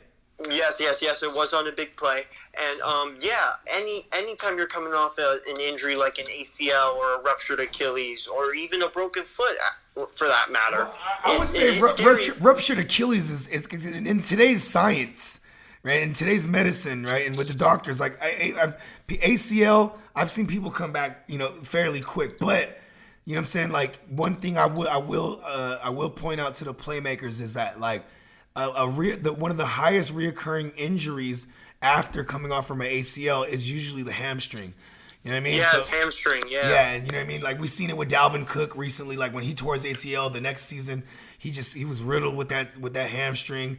And it makes sense, too, because, you might be favoring the other leg, or you never know. You know what I'm saying? Like, it's just as far as history shows, you know what I'm saying? And, I mean, if that's the case, too, playmakers, like, I'm looking at Preston Williams. I'm looking at him in double-digit rounds. There's no way I'm getting. And I'm talking about late double-digit rounds. You know what I mean? Like he might even be a guy you could either pick up off the waiver, even. You know what I mean? Like, yeah. Because Devontae Parker, bro, he's always been a good receiver. It's just we're seeing the same effect right now with the New York Giants, where it's safe to say Adam Gase, for some odd reason, doesn't like to feature the talent. No. I noticed that too back when last year, or 2 years ago, when Mike Gesicki was a rookie. He never gave him the ball. And I don't really get all the craze where they said, "Oh, Adam Gase loves tight ends. Oh yeah, he loves tight ends." I will say one thing. Did he throw him the ball? I will point out one thing about what you just said, is that with tight ends, they aren't usually relevant the first year. You know what I mean? Because that's agreeable. Yeah, like receiving options in general. Like and Gesicki is extreme. Gesicki, ladies and gentlemen, playmakers out there in the world, and all the Ethan and Mike Sports Show fans that might get wind of this. I want to point out that Gesicki is another one of my sleeper tight ends. Like, you know what I'm saying? Like. And I don't like using that term sleeper because I think it's cliche as fuck, but definitely someone that will bring value. I think another good word would be like underestimated, or underappreciated. Yeah, undervalued undervalued maybe. You mean? Yeah. But underappreciated, underestimated, all that. It's all under the same umbrella. Like he's a guy you're gonna be able to get. In double-digit rounds, I'm sure of, unless there's a Dolphins fan that's just crazy in your league. You know what I mean? Yeah, but exactly. And look at what he did this year. This year was his breakout year. Devontae Parker, after being on the injury bug for the past 4 years, he finally broke out. 5th in the league in receiving yards this year. First career 1,000-yard receiving season. You know what's crazy too about Devontae Adams always being hurt, right? Like he's another one of those guys that was injury riddled, but like he Wait. Yeah, you said Devontae Parker. I'm sorry, Devontae Parker. No, you're good. No. Trust I caught that for a second. I was like, whoa. Mike, you always need to correct. You know what I'm saying? Anytime I fuck up like that, you gotta correct me. We gotta make sure we deliver the most accurate analysis. You know what's funny? Hey, bro, check this out. If you guys go back and you listen to the episode that I featured Ethan on, there was like 4 or 5 times I called him Mike. It was hella funny, dude. Like, I swear, bro, and I didn't notice until like I was listening to the playback. And I don't think Ethan even picked it up. Like, I just no way. There was a couple times I was like, you know what I'm saying, Mike? Like, and I was like, oh shit, I keep calling him Mike. Like on accident though. It wasn't like I was being a dick or trolling him or anything like that. Yeah. No, it just happens. It's an occasional slip up. I get those all the time. But those names, they're correlated now. You know what I mean? Because it is the Ethan and Mike Sports Show, and it just it goes hand in hand. You know what I mean? Right. Yeah. Okay, so now tell me about the reality outlook. You know what I'm saying? Okay, all right. So reality. If I was to put you guys at 8-8, you know what I'm saying? What would you take the under or over, or would you take the even? I'd either take you on the even, or maybe like 1 or 2 wins under, because we have a very tough schedule this year. Actually, yeah. You guys are playing the Ravens, or no? We're playing the Bengals. You're playing the NFC North, the AFC North, and the NFC West. Yeah, we're playing like 3 teams from the NFC West this year. You're playing all 4. You're playing all 4 of us. You're playing the entire NFC West, and I think you're playing the entire AFC North. You know what I'm saying? Yeah. Because and then obviously playing your division. You know You know what I mean? Yes, of course, playing our division, so that's another 6 games. But yeah, no, reality, I can see 8-8, but I'm either gonna take 1 or 2 wins under. I think this year's just like Just a being kind of like a realistic. step. Yeah, like being realistic. I think this year, as much as I want to make the playoffs, I think this year, like as we rebuilt in this draft, I think it's like a rebuild year. Okay, so like if I put the under over at 6 wins, you're taking the over. yeah, like I'll take the over at 6. Nice. Okay, then let's say 5.5 then, right? If I put the 5.5. yeah, you're definitely taking the over because I know Yeah, like you said, I'll take the over. well, because we did say 1 or 2 wins underneath 8, so then that would and if I put it at 6, yeah, okay, yeah, I like that.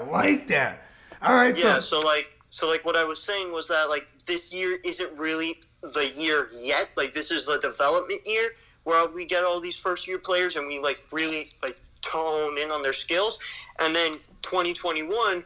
That's when we make our run for the playoffs for like the next 10, 12 years. Well, especially because now with the addition of the 7th seed in every conference, Exactly. I even like my chances of just getting back into the dance. Being a Niner fan, like, you know what I mean? Like for example, if this rule was in play, the Steelers would have got in last season and the Rams. You know what I mean? So that would have made for a very interesting postseason. the Dolphins could be one of them wild cards. Like sooner than we know it. Like you said maybe the following year. And, Yeah, exactly. And I do want to give you props for being a true Dolphins fan for saying, yeah, not this year, but next year, then the next 12 years. I love that.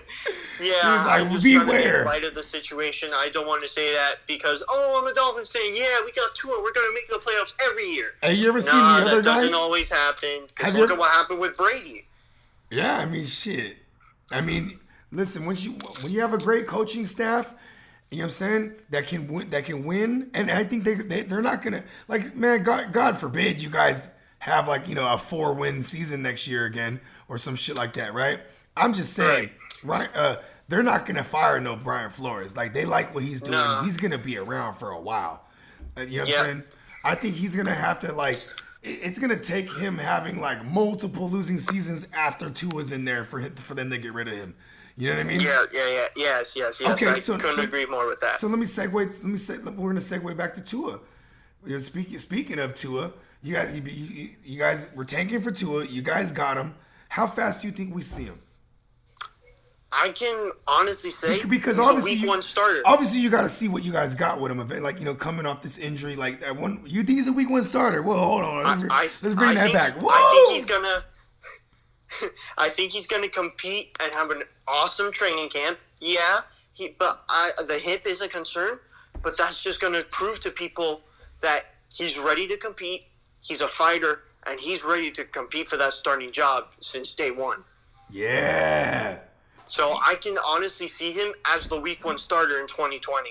There is one thing that that annoys me when I watch his tape, is that it's a lot of a lot of plays where he's just scrambling around and it just takes hits. That's the one. Yeah. Like, he's gonna have to. Hopefully the Magic Man will tell him, like, listen, bro. You know why I've been playing so long? Because I don't fucking do crazy shit like that. You know what I mean? Like, you're gonna, instead of running for the sake of running, he's gonna have to learn to pick and choose his spots. You know what I mean? Yeah, exactly. I think it's just that like hesitation and that franticness Yeah. that gets to him most of the time, because And it when happens. the pocket's collapsing, It happens. You're young. those quarterbacks get frantic, and that's what forces them into trouble. Yeah. Okay, so now, you know what I'm saying? So you got him the week 1.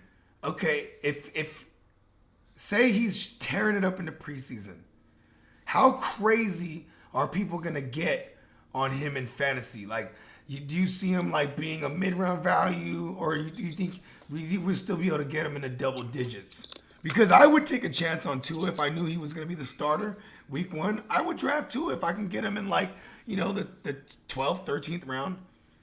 Right? Yeah. That's Because he totally has enough agreeable. weapons, and even though someone like Jordan Howard might vulture some touchdowns away from him at the goal line, you know what I mean? Right. Hey, Tua might even run a few in himself, and at the same time, you got Matt Breida there, so you know what I mean. And if you guys are on some hurry up offense shit, and Matt Breida's already the one on the field, they'll be able to get into the red zone and not take, not like, okay, take them out, put in Jordan Howard to make you guys look one-dimensional. You know what I mean? Because everyone knows Jordan Howard ain't catching the ball. You know what I mean? He can't catch the ball. So at the end of the day, you have someone like Matt Breida in there. You're multifaceted. Like, you know what I mean? So I like that for Tua, or even the Magic Man, whoever it may be. You know what I'm saying? Right. Should we be looking at Matt Breida? Like, not just me being a Niner fan, right? And loving my guys even when they go elsewhere. You know what I'm saying? Like, should we be looking at him in fantasy? Or do you think Kalen Ballage, and it's just gonna be like a committee and we should just not look at it? Because I could remember when what's his name again? Your OC? Chan Gailey. I can remember when Gailey was over there in New York and, like, you know what I'm saying? He had Chris Ivory and what's his name? What's my man's name over there? Damn, what's that dude? The Jets running back. I know his name. Bilal Powell. Bam. Bingo. That's His name. He had Powell. They had Powell and because Powell was he was like more scat back, but he could also run between the tackles. So and Chris Ivory was straight up a banger. So I mean, I guess I see that with Breida and Howard. You know what I mean? Yeah, and I think that Matt Breida is someone to watch out for in fantasy. I think coming off the injury, he's going to be bigger, stronger, faster than he was last year, and it's his proving year. I think this year's the year where he proves, like, I'm an elite running back, I can be a starter, I can be consistently healthy, and I think that I can put up big numbers. You want to know something that's cool when players come off of injuries? Is because for sure they're doing steroids to get back. You know what I mean? That wasn't obvious enough. Yeah, you know what I'm saying? I ain't gonna lie. Like, when a player can come back, you know what I'm saying? Like granted, like I can give you some examples. Adrian Peterson tears his ACL. You know what I'm saying? He comes back, right. Steroided up, surgery, steroids, all this shit. He comes back, runs for 2,000 yards. Peyton Manning almost broke the single season record set by Eric Dickerson. Yep. Peyton Manning breaks his neck. Boom. Steroid-induced Peyton Manning goes to the fucking goddamn Broncos. Mind you, Playmakers, I'm saying this being, funny. Because, you know what I'm saying? Steroids is obviously some part of recovery, but there's something else that steroids does to you, too. Gives you more acute vision. Gives you more speed. Right. But then there's also examples like Jamal Charles, who he continued to tear his ACL and he would just come back and be shittier. You know what I mean? Like, this one didn't apply to, so we can come up with examples. Like hopefully Preston Williams coming off this ACL, you know what I mean? He can come back, off of speedy recovery. Look at old ass Emmanuel Sanders. He was coming off of ruptured Achilles. And it's like, what the fuck is, this motherfucker came back, he was back. It was crazy. Like, that fast, not even a year removed from a ruptured Achilles, like that's one of the hardest injuries to come back from. That's like worse than an ACL, in my opinion. You know what I mean? Yeah. And you got him in a trade even, and look at where he took you. He took you to the Super Bowl. To the goddamn Super Bowl. Only to lose, only to get overthrown. Just bring it up, Mike. Just bring it up. I'm sorry. In Miami. And it is a shame that he ended up going to play with Drew Brees this year in New Orleans. Yeah, good for him because, when you're a veteran like that, you start making decisions like, all right, I want to go somewhere. You got to go to a competitor. You got to go to someone who's who's a Super Bowl favorite, right? And in this case too, going to someone like Drew Brees, who's steady, one of the most accurate. You know what I mean? And always has a high QBR. You know what I mean? And then at the end of the day, too, it's like the only thing I worry about Emmanuel Sanders going there is that it might take a little bit away from Michael Thomas as far as fantasy value goes. Right. But still, Michael Thomas is definitely 100% got to be the first receiver off a board in all fantasy drafts. Him and Julio Jones, top two. Nah, well, see, Julio, to me... Or no, maybe not Julio, but him and DeAndre Hopkins. Yeah, and here's the thing. It's still a mystery with DeAndre Hopkins because we haven't seen him yet with Kyler Murray or even with Arizona. But with Arizona, in Kyler Murray's rookie year, had 540 pass attempts. I think he's good for like 600 pass attempts. And if you're their number one weapon on that type of offense, bro, you know what I'm saying? You're going to get the ball a lot. You're going to get the ball a lot. Dial him up. Okay, so now, I like that I set it at 5.5, and you're taking the over, because you know what I'm saying. I would definitely had to disagree if you got too bullish. I love that you're a realist. You know what I'm saying. You obviously know your shit. You know what I mean. Yep. You know what I'm saying. And Ethan, if you're listening to this right here is not the real fantasy playmakers for this time. It's the Bogard and Mike show. You know what I'm saying. Now, hey, I like that. It's got a nice ring to it. Yeah, you know what I'm saying? Hey, how about this? Did you think that was funny though? When he put it to Ethan and then he crossed out your name and put my name? Just joking. I mean, obviously it was a joke. Yeah. Obviously it's all love and it's just jokes and all that. But yeah, no, I thought it was funny. I thought it was kind of like, oh, they put that little play on words for this episode. That's cool. I'm okay with it. Well, I'll tell you this much. I am of age, so I am legally able to drink alcohol. And that day, I remember I was on a podcast tear. I remember I woke up in the morning just doing podcasts. Like, you know what I'm saying? Like, because I host a couple different series. And then you know what I'm saying? So as I did one of my episodes from one of my series. Then I got on with Ethan. And bro, I was on the level by that point. And like that 30 minutes never felt so quick, because it was like, damn, we ate up 30 minutes that fast. You know what I mean? Like, yeah, like it was, man. In all playmakers, man, you guys check out that episode on the Ethan, featuring me on the Ethan and Mike Sports Show. But also just check out, man, just subscribe to their shit again. I want to emphasize that again. You know what I'm saying? Available on all streaming platforms. Also, if you want to do them a solid, playmakers, but not just by consuming their content, but in general, but specifically, if you guys can go on Anchor and download the app, it's for free. You know what I'm saying? And then subscribe to them on that. You know what I mean? Because that's what's going to help them get the bag. You know what I mean? This is the GMM network. This is the Give Me Money network. And we don't just like getting money. We also like helping people get money. You know what I'm saying? Like, the GMM unofficially stands for Give Me Money. It unofficially stands for Get More Money. It is the Get More Motivated. God made me. Whatever have you. Whatever combination you want to make it. But in this case, let's help them get more money. You know what I'm saying? And go ahead and subscribe to them on all streaming platforms. But more importantly and specifically, on Anchor. All right, so I was lying. I actually had 2 more questions. One, tell me about how you're dealing with this quarantine, man. Like, you know what I mean? Like, and it's a 2-part question. Do you think our football is in danger? I mean, it was great that we had the draft, because we were able to. The NFL was able to. They were able to adapt to the situation and do everything online and shit like that, or on Zoom, through Zoom, or just through these video, conference, whatever the fuck they're used. You know what I'm saying? But do you feel our football is in jeopardy at all, like, or our training camp or anything like that? Like, and so like I said, tell me how you're dealing with quarantine. You know what I'm saying? Tell me what it looks like out there in Florida, because I know that's where you're at, and then tell me if you think our football is in danger.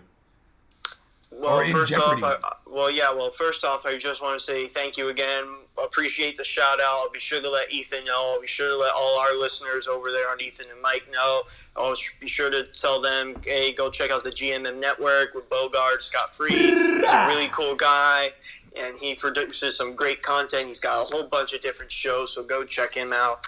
And quarantine, it's a bit different. Because you're what are you? You're a freshman in college, right? About to be, yeah. Oh, you're about to be. That's right. Yeah. Graduate high school May 29th. Hey, I'll tell you this much. I don't mean to cut you off, but check this out, dog. The way when I'm speaking to you, man, you're highly intelligent. How you deliver, your analysis. Like, if you never told me, I wouldn't have thought you was a youngster. You know what I mean?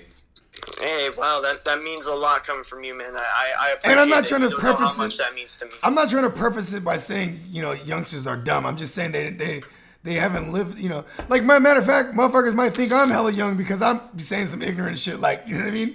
Even though I'm quite grown, you know what I mean? Yeah, I know what you mean, but yeah, quarantine's been okay. I mean, I guess like I'm still trying to get used to all this like whole online schooling thing, plus still trying to get ready for college and that sort of thing. Damn. So did it put a damper on your college touring and shit like that? Like going on, like, you know, looking at colleges and shit like that, like. Yeah, actually. So all the colleges tours were moved to strictly remote, online, whole thing. So you don't really have that same like authentic experience. So, you know, so you were still able to tour though, but you know, this time virtually. Yeah. You just go on the website or YouTube and just watch the videos, and they pretty much guide you through it. Oh, so they didn't have it wasn't like you were on video with somebody, like, you know, like a. No, right, exactly. Okay. Well, that's what the orientations are going to be like. What are you majoring in? Like, what are you like looking to major in? Communications, oh, so bro, I was radio just about to and say TV that. journalism. So Nice. radio, TV, and journalism. And I'm actually, when I graduate college, I want to be like a radio play-by-play broadcaster for all the local sports teams here in Florida. Yes. And you know what's cool, man, is you know, hopefully, you know what I'm saying, you can get to where you're going, and when you get there, you'll be able to look back and be like, I came a long way. And you always, you know, you could always look at the Ethan and Mike Sports Show as the precursor to broadcasting and journalism and shit like that in the sports world. Yeah, I can't wait for that day comes, and when it does come, I will be forever grateful for it. Yeah, and and hopefully, you know, the Ethan and Mike show, and even the Real Fantasy Playmakers, all our shows. Hopefully, these are mainstays, and we'll be able to continue. You know what I'm saying? In the long run, you know what I'm saying? And like, yeah, exactly. You know what I'm saying? You never know, man. Like, you know what I'm saying? Like, I'm a Sagittarius. You know what I'm saying? So I'm very optimistic. I'm a big dreamer. You know what I mean? And like, it's just one of those things, man. Like, I'm a strong believer in karma. That's why, like, I'm not saying it. Like I said, man, I love bringing on dudes onto the podcast, or even we've had some female guests. You know what I'm saying? Like, just if a motherfucker knows their shit, you know what I mean? Because that's what I want my shit to be. I want my shit to be a mecca for good information. You know what I'm saying? Not just because I'm me. I've been in the entertainment industry. Like, I'm an entertainer, so we could talk about mashed potatoes for an hour if that was the case. Like, I'm gonna make it funny. I'm gonna make it fun. So, but I always want whatever we're analyzing to be as accurate as possible and bring value to the listeners. You know what I'm saying? And like, that's why I brought on Ethan. That's why I brought on Mike. You know what I'm saying? Or you, in a sense. You know what I'm saying? Like you know, I like bringing on talent that can bring value to, you know, the listeners, for real. But yeah, so I like that. So you're majoring in something that you're already dabbling in. You know what I mean? And that's another thing too for all you young playmakers out there. You know what I mean? If you're you know, there is such a thing as enjoying what you do in life. You know what I mean? Because, you know, I'd say 9 out of 10 people, they end up with careers that, you know, it's just a job. You know what I mean? But hey, if you could have a career at a job that's something that you love, it's really not a job. It's really just something you love to do, and you happen to be getting paid for it. So in this case, you know what I mean? You know, down your journey, going to college, and you're intending on majoring in this lane specifically. I love it, man. You know what I mean? Like, you know what I'm saying? I see you having a future in this shit too. Even just speaking with you, like you said, you want to do play-by-play. I've already listened to you break down your entire draft class, and like, you know what I'm saying? And it is, man, it is dope, man. You're good at what you do. You even said you're the type who writes down every single pick, and when you're watching a draft, like you're putting in the work, like, and that's what it is, man. Because when I started this podcast, you know what I mean, I already knew it was gonna be work. Like I said, I'm a recording artist. I ran studios. You know what I'm saying? I've produced, I've engineered, I've done it all. But I know firsthand it's work. But with that said, too, like, when you first started this thing, were you under the impression it's like, oh, this is gonna be easy, we're just gonna hit record and then we go? It's real work. No, nothing is ever easy, and like nothing is. Life isn't easy in that matter. So we knew going into this that it would be a lot of time and a lot of hard work and a lot of preparation, and that's a motto that my dad always gave me. Yeah, man, shout out to your dad. Yeah. Are you a junior? Is he a Mike too as well? No. He's okay. No, he's not. So okay. I'm the first. But nice. He's like, let's be clear, I'm the first. Yeah. You hear that, Playmakers? I kind of want to share that if that's cool with you. So what he told me is the motto that he always gave me is the 5 P's. Proper preparation prevents poor performance. Woo! So man, I might got a bar. Hey, listen. I'm a thief, but I'm not a common thief. And you know what I like to steal? I like to steal like dope isms. Isms as in like, philosophies and shit like that. And that 5 P's, I'm gonna go ahead and I gotta take that and run with that from here on out. I want you to repeat that one more time for the Playmakers. The 5 P's. So the 5 P's is the motto that my father taught me, and it is proper preparation prevents poor performance. Proper preparation prevents poor performance. God damn, that's one of the most profound things I've heard as a person in population. I'm not trying to think of all these P's. Yes, that is profound though. That is very profound. That is, wow. Like, shout out to your dad for that, man. Yeah, thank you. I'll be sure to let him know. And so basically, he told me that, and I'm gonna attempt, and I probably should, and forever will take that with me in whatever I do for the rest of my life up until I'm on my deathbed. So a big shout out to him. That's great, man. Like, I'll give you one. Mine isn't as fancy as yours, but like one thing my dad always told me was like, you gotta filter them out. You know what I mean? Like because like I said, I'm a recording artist. You know what I'm saying? In my younger days, I was a street pharmacist. You know what I mean? Like, so I was surrounded by a lot of people. You know what I mean? Like, where my dad used to always tell me, a lot of these motherfuckers are decoration, Jay. So I am a junior. So in my family they call me Jay, right? But he'd be like Jay. A lot of these motherfuckers around you are they're decoration. You gotta filter them out. The ones that matter, you keep them around. You keep your circle tight. You know what I mean? You build a team. You play everybody's strengths. Those are things he always told me, because I was a young business owner. Like I said, I didn't just run the studios. Like, I had a business. You know what I mean? Like, I was, my education, went up to like basically like my senior year, and then I turned 18 like November my senior year. So like I withdrew from school and just worked a job. I was like, you know what I mean? Like, because I wasn't gonna graduate on time, and I was just like, listen, I'm an adult now legally, so I made the decision. You know what I'm saying? Like, and I'm not promoting that, or I'm not trying to what's the word? I don't want to acclimate or advocate for that. There you go. I don't want. Yeah, there you go. I don't want to advocate to y'all Playmakers that, because I want you guys to use Mike here as an example. And I even asked Ethan the same question about the college and shit like that. But I want to use you guys as an example, man. Like, all you youth out there, it is about school. Don't. And then what's crazy, when you're young, you look at 4 or 5 years, of something as forever. Listen, that's not that long. Like, go to school. You know what I mean? It might take 4 or 5 years out of your life. And then you'll come back home to. Granted, unless you went to school, where you're from. But if you leave for school and then you come back, what I'm saying, just my point is just stay focused, because time is a motherfucker. You know what I'm saying? Like, that's the one thing that doesn't stop. And can't nobody stop time. We're all in a race against grandfather time. And like, for the small window of like 4 years to get your education, to get credentials that you need to help you for the rest of your life, that's small.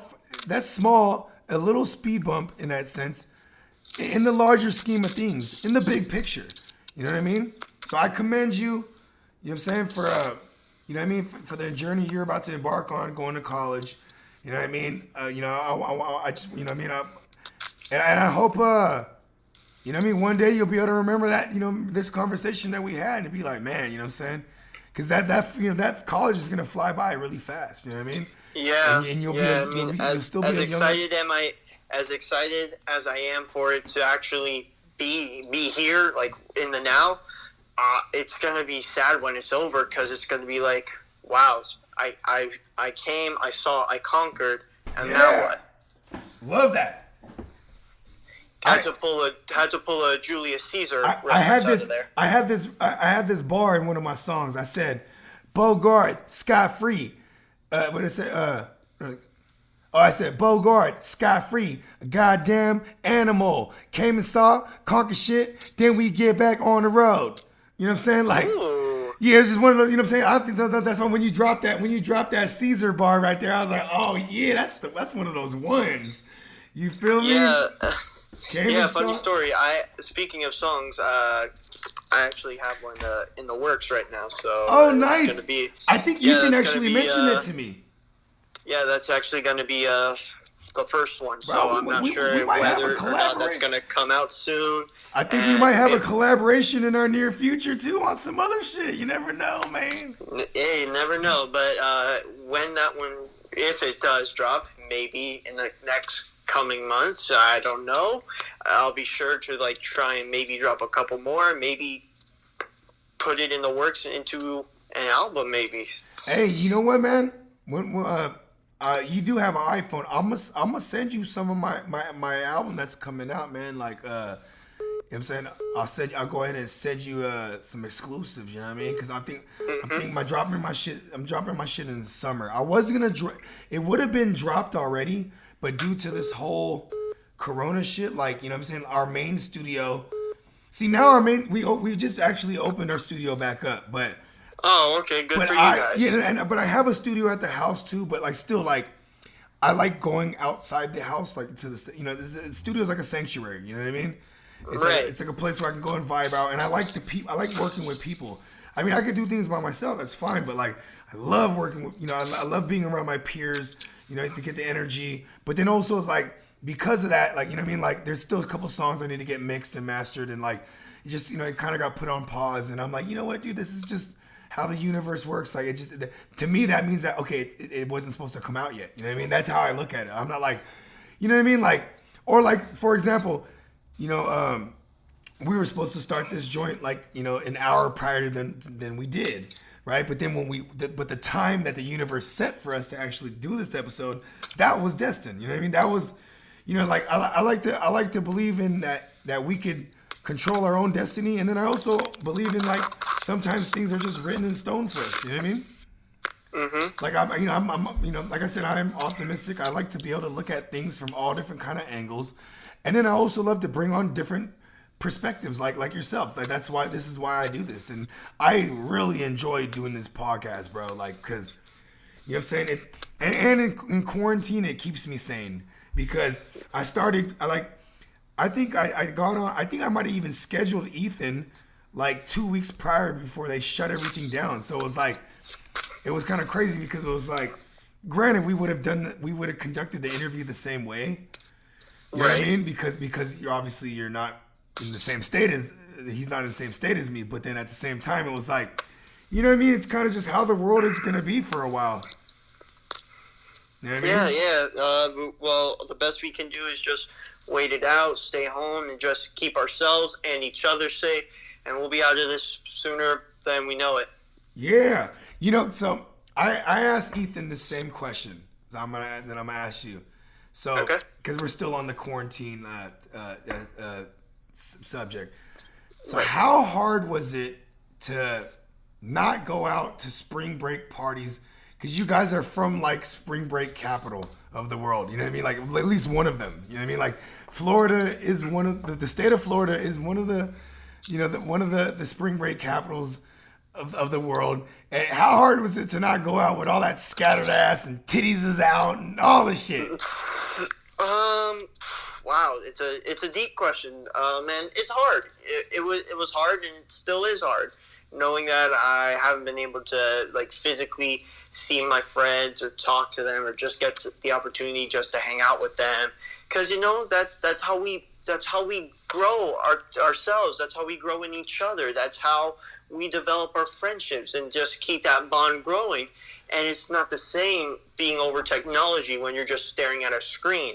You got to have that like face-to-face interaction because you feel the real emotion behind it. You feel the real connection. And I feel like that's something that we're all missing right now. Man, you ain't lying, man. Okay, so I got one more question. And we'll shoot. close this thing up. You know what I'm saying? Like, how did... Like, what was the conversation like when Ethan like called you and he was like, "Let's do this"? Like, I asked Ethan this question already, but I want to hear from your perspective. Like, what was that conversation like when he hit you up and he was like, "Yo, we're gonna do this thing. We're gonna do this show"? So actually, it was his idea. He came up with it, and he told me that he was thinking about doing a sports podcast, like covering all the local sports teams and just sports news in general. And I said, "Yo, that sounds awesome. Let me know if you need a partner, because I'd be willing to do that with you." Are you more? Because I know he's more basketball. If you were to like put it on a scale, he definitely weighs more heavy on basketball than football. But are you the same way, or are you more the football guy? I'm more of a football guy. I was gonna say, because the way you break down shit, like I'm like, oh, he's the football guy. Yeah, like I'm big on both college and NFL football. I'm really big on that. Love it. Okay, continue. Yeah, so basically he hit me up saying, "Hey man, just thinking about doing a sports podcast where we just cover all the local sports teams and just sports news in generals." And I said, "Oh, really? No way. It's so cool, man. It sounds like a lot of fun. Hope you enjoy it. And if you ever need a partner, just let me know." And he said, "Yeah, that's why I was actually reaching out to you, because I wanted to see if you wanted to do it with me." And I said, "No way. Are you serious? That sounds like so much fun." Yeah, because he told me too on the show. He was like, when I thought about like who I always talk sports with, and whose sports perspective that he respects, it was hands down his man Mike. You know what I mean? Wow, that he actually never told me that way, but I'll be sure to thank him later. And yeah. So basically, we were coming up with the idea. We were figuring out how to get together, how we were going to run it, how we were going to be recording with each other, and basically, after a couple months, we finally get the idea. Have you guys seen each other physically yet since this whole thing? Because I know, like, when I discovered your guys' pod, you guys were already doing like the phone. You were like, showing up on the phone already. Yeah, no, we haven't been able to leave our houses, so we've been stuck here. Because he did tell me too that he got a pretty considerable scare. He got sick. It wasn't corona, but he was like, he ended up getting sick. Yeah. And to be sure, you know what I mean? Yeah, he reached out to me and told me about that, and I was just concerned. I checked in, made sure he was all right. Yeah. And thank God he was. It was just a common cold. And thank God that he's healthy and still is healthy. But yeah, no, we haven't been able to see each other physically ever since we got the shutdown. Dang. Okay, so now, real quick, tell me how long you guys known each other? How'd you guys meet? You know what I mean? So because you guys definitely got the chemistry. Like you guys sound like brothers. Like homeboys for real. You know what I mean? Yeah. So basically, when I was entering my freshman year of high school, he was already a sophomore. Oh, that's right. I had it backwards. He's the one that's already in college. Correct. Yeah, that's right. Okay, go on. So he was a sophomore. I was a freshman. My best friend introduced me to her friend group, because at the time because you're new to school. You're a freshman. Yeah, right. So my best friend that I made at the school introduced me to all her friend group, and he was a part of it. So we got together, we got to know each other, we hooked up a little bit, hit each other up, and we were like, all right, we're cool. We both like sports, we both like talking about it, and we're like, hey, this is going to be a real tight friendship in the future. And it's cool too, because you guys have that common denominator where you guys are both Dolphins fans too, and like, right? Yeah, not only Dolphin fans, but also Miami Heat fans and just NBA fans in general. Are you guys Mariners fans too? No, not the Mariners, but I know what you were trying to say, but Oh, I'm I sorry. am a Yeah, Marlin fan. the Marlins. I'm sorry. Yeah, like he doesn't really pay attention to that much baseball. Yeah, me either. Whereas Me either. That's why I'm mistaken the two. whereas I pay attention to all sports. I even like watching hockey. Yeah, yeah. I'm from San Jose, so Sharks. You know what I'm saying? Well, that's our team. You know what I mean? But yeah, but I'm not gonna begin to front like I'm the craziest hockey fan or baseball fan. But even though I am a Giants fan, you know what I'm saying? As far as baseball and I am a Warriors fan, but football is my shit. Like, you know what I mean? Yeah, like football. I wear that football hat for me. Football is like a world in itself for me. for sure. And because it's not as lengthy as the others, where it's like it's so condensed as far as the games that are played, where it's like, you know what I mean? Like and like I said, it's condensed, but it's fucking intense. You know what I mean? Right. Like football is it's a gladiator sport. It's the last of its kind, aside from like rugby, but it's not like I'm, you know what I mean? I'm waking up in the morning to watch Australian rugby, like, you know what I mean? Like, Yeah, no, in those the middle of the rugby night. players Like, are. Yeah, and those rugby players are tough because they don't wear pads or anything like that. The NFL No, they has don't. pads. And you know what's crazy too with low key? Lacoste is hell of a savage too. Yeah, lacrosse. I know. Yeah, know a couple I said buddies lacrosse. of mine that Lacrosse, play yeah. lacrosse. Oh, really? Yeah, a couple of my buddies are on the high school lacrosse team, and we were supposed to go to districts this year, but because of the pandemic, they canceled the rest of the season. God damn it! Is it safe to say we both agree? Fuck coronavirus. 10,000 and then some. Yeah. Well, yeah. You know what, Mike? Man, this was a pleasure. You know what I'm saying? It was a hell of an episode. I think this, you know what I'm saying? You are the first you are the first guest I've had on because I'm gonna have I have the next 2 weeks scheduled out. You know what I'm saying? Like we legit scheduled this shit basically a month ago, and essentially, remember? I was like, yes, I do remember I'm that. gonna get you on as soon as after the draft. You know what I'm saying? Because then it adds more value. Like, you know what I mean? Like, we're gonna you're a Dolphins fan, and so my next crusade, the crusade that you just launched for me right now, is I'm going through I got a Jets guy. He's also on IG. Turn up the Jets. My man Joe. Okay. You know what I'm saying? I got him coming on Tuesday to talk some Jets. You know what I'm saying? And break down their class. And then on this Friday, I got my man LQ. He's from Jersey, but oddly enough, he's a Rams fan. I mean, not oddly enough. I'm just saying because he's that's like the other side of the world. It's unexpected. Yeah, but you know what I'm saying. So we're gonna break down some Rams talk. You know what I'm saying? And then I got my boy Miles, the fantasy peacock. You know what I'm saying? He's also a rum boy. He's a Texans fan. Then I got, you know what I'm saying? Then I got scheduled my man Jay Love. He's a writer. He's also a writer for the Rum Boys. And he's 17 years old, bro. And this kid is fucking incredible, bro. Like, he's the lead writer. He's the lead scout. Like, he went 15 for 32 in the first round. Like, bro, it was crazy. Like, his hit. Oh, wow. So he got 15 of the 32 picks right. 15 of the 32 right. Like, wow. It's like, he's crazy. Like, and that's just the first round. Like, he was hitting all over the place. Like, okay, when they traded up, when Green Bay traded with y'all, you know what I'm saying? He wasn't on the show with us at the time. He wasn't on with us live, but he was in the comments, and he goes, they're gonna get Queen or they're gonna get Jordan Love, and it was like, what the fuck? When they picked up Jordan Love, it's like, and this kid's name is Jordan Love too, which is funny, because I was like, how the fuck did Jay Love know that shit? Like, I mean, but it doesn't. I'm just saying. But so he's a Cardinals fan, so I'm gonna have him come through, break down his Cardinals. So I'm just going on this crusade, bro. Like, you know what I mean? And you officially were the first one on this new crusade, breaking down the 2020 outlook for all these teams, and in your case, for the Dolphins. Thank you again, my guy. One more time. Thank you, man. It was a pleasure to be on your show, and it's a real honor to be the first guest starting this new crusade. Oh, yeah. I mean, I'm saying, and because this is going to be a thing every year now. You know what I mean? Like, right. I know you guys started in, what, December? We actually started November was our first November. episode. Okay, yeah. See, I started right before the season began. Like, you know what I mean? So, I'm not that far. I'm not that far as far as the time of existence as far as our content. You know what I mean? So, you know what I mean?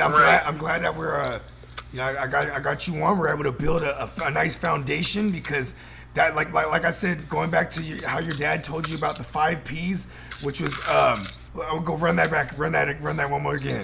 That 5 So P's. 5 P's: proper preparation prevents poor performance. Woo! Right? See, so you know how your dad laced you with that, with the 5 P's. My dad always told me build a team, play everyone's strengths, and in this case, you know what I mean? Like, you know what I mean? Like we might not necessarily be on, you know what I mean? Like on the same labels or channels or whatnot, but we are allies. So in that case, it is like a big team, and you know what I mean? Like I'm glad to be allied with you guys. You know what I'm saying? Moving forward, you know what I'm saying? This is dope. We're building grassroots. You know what I mean? This definitely won't be the first time I get you on. I can't wait till this thing's all over where it could be me, you, and Ethan, and one day I'll come on featured with the both of you guys. You know what I'm saying? And vice versa too. I might fuck around and set up a Zoom meeting and get you guys both on the next appearance too. You know what I'm saying? Yeah, man, I love that. I'd be honored to do that with you and Ethan. Yeah, man. Just one more again before we legit close this up. Go ahead and tell them where they can find the Ethan and Mike Sports Show. So you can find us on Anchor on the Ethan and Mike Sports Show. You can find us on Spotify, Ethan and Mike Sports Show, and Apple Podcasts and Google Podcasts, and just everywhere where you get your podcast systems, wherever they may come from. Follow us on Instagram at Ethan and Mike, and follow us on Twitter at Ethan and Mike Sports Show. Hey! All kind of gunshots. You know what I'm saying? Man, yeah, Mike, once again, it's a pleasure, bro. You have a good one. Be safe. Good luck on all your endeavors. You know what I'm saying? Life is an adventure. You know what I'm saying? And through whatever the weather is, I hope you always weather the storm. I know you're from Florida. There's all kind of it's a special kind of storms that happen in Florida too. And then you're throwing all the goddamn crocodiles and shit, and you know what I'm saying, like, or alligators or whatever. Because I know there's two different. I'm probably slaughtering that, but you know what I mean, man. It's all right. You guys are, you know what I'm saying? You guys are from a totally different world as me, but when it comes to this content, you know what I'm saying, we are in the same universe. And man, thank you again, bro. Thank you. The pleasure. It was a real honor to be on the show, and I can't wait to do it again sometime. For sure, my brother. Peace. Peace. Once again, that was Mike from the Ethan and Mike Sports Show. Everybody be sure to subscribe, follow. Oh yeah, you're still there, right? Oh yeah, even on IG. You know what I'm saying? Make sure you guys follow them on the Ethan and Mike Sports Show on IG. Hey!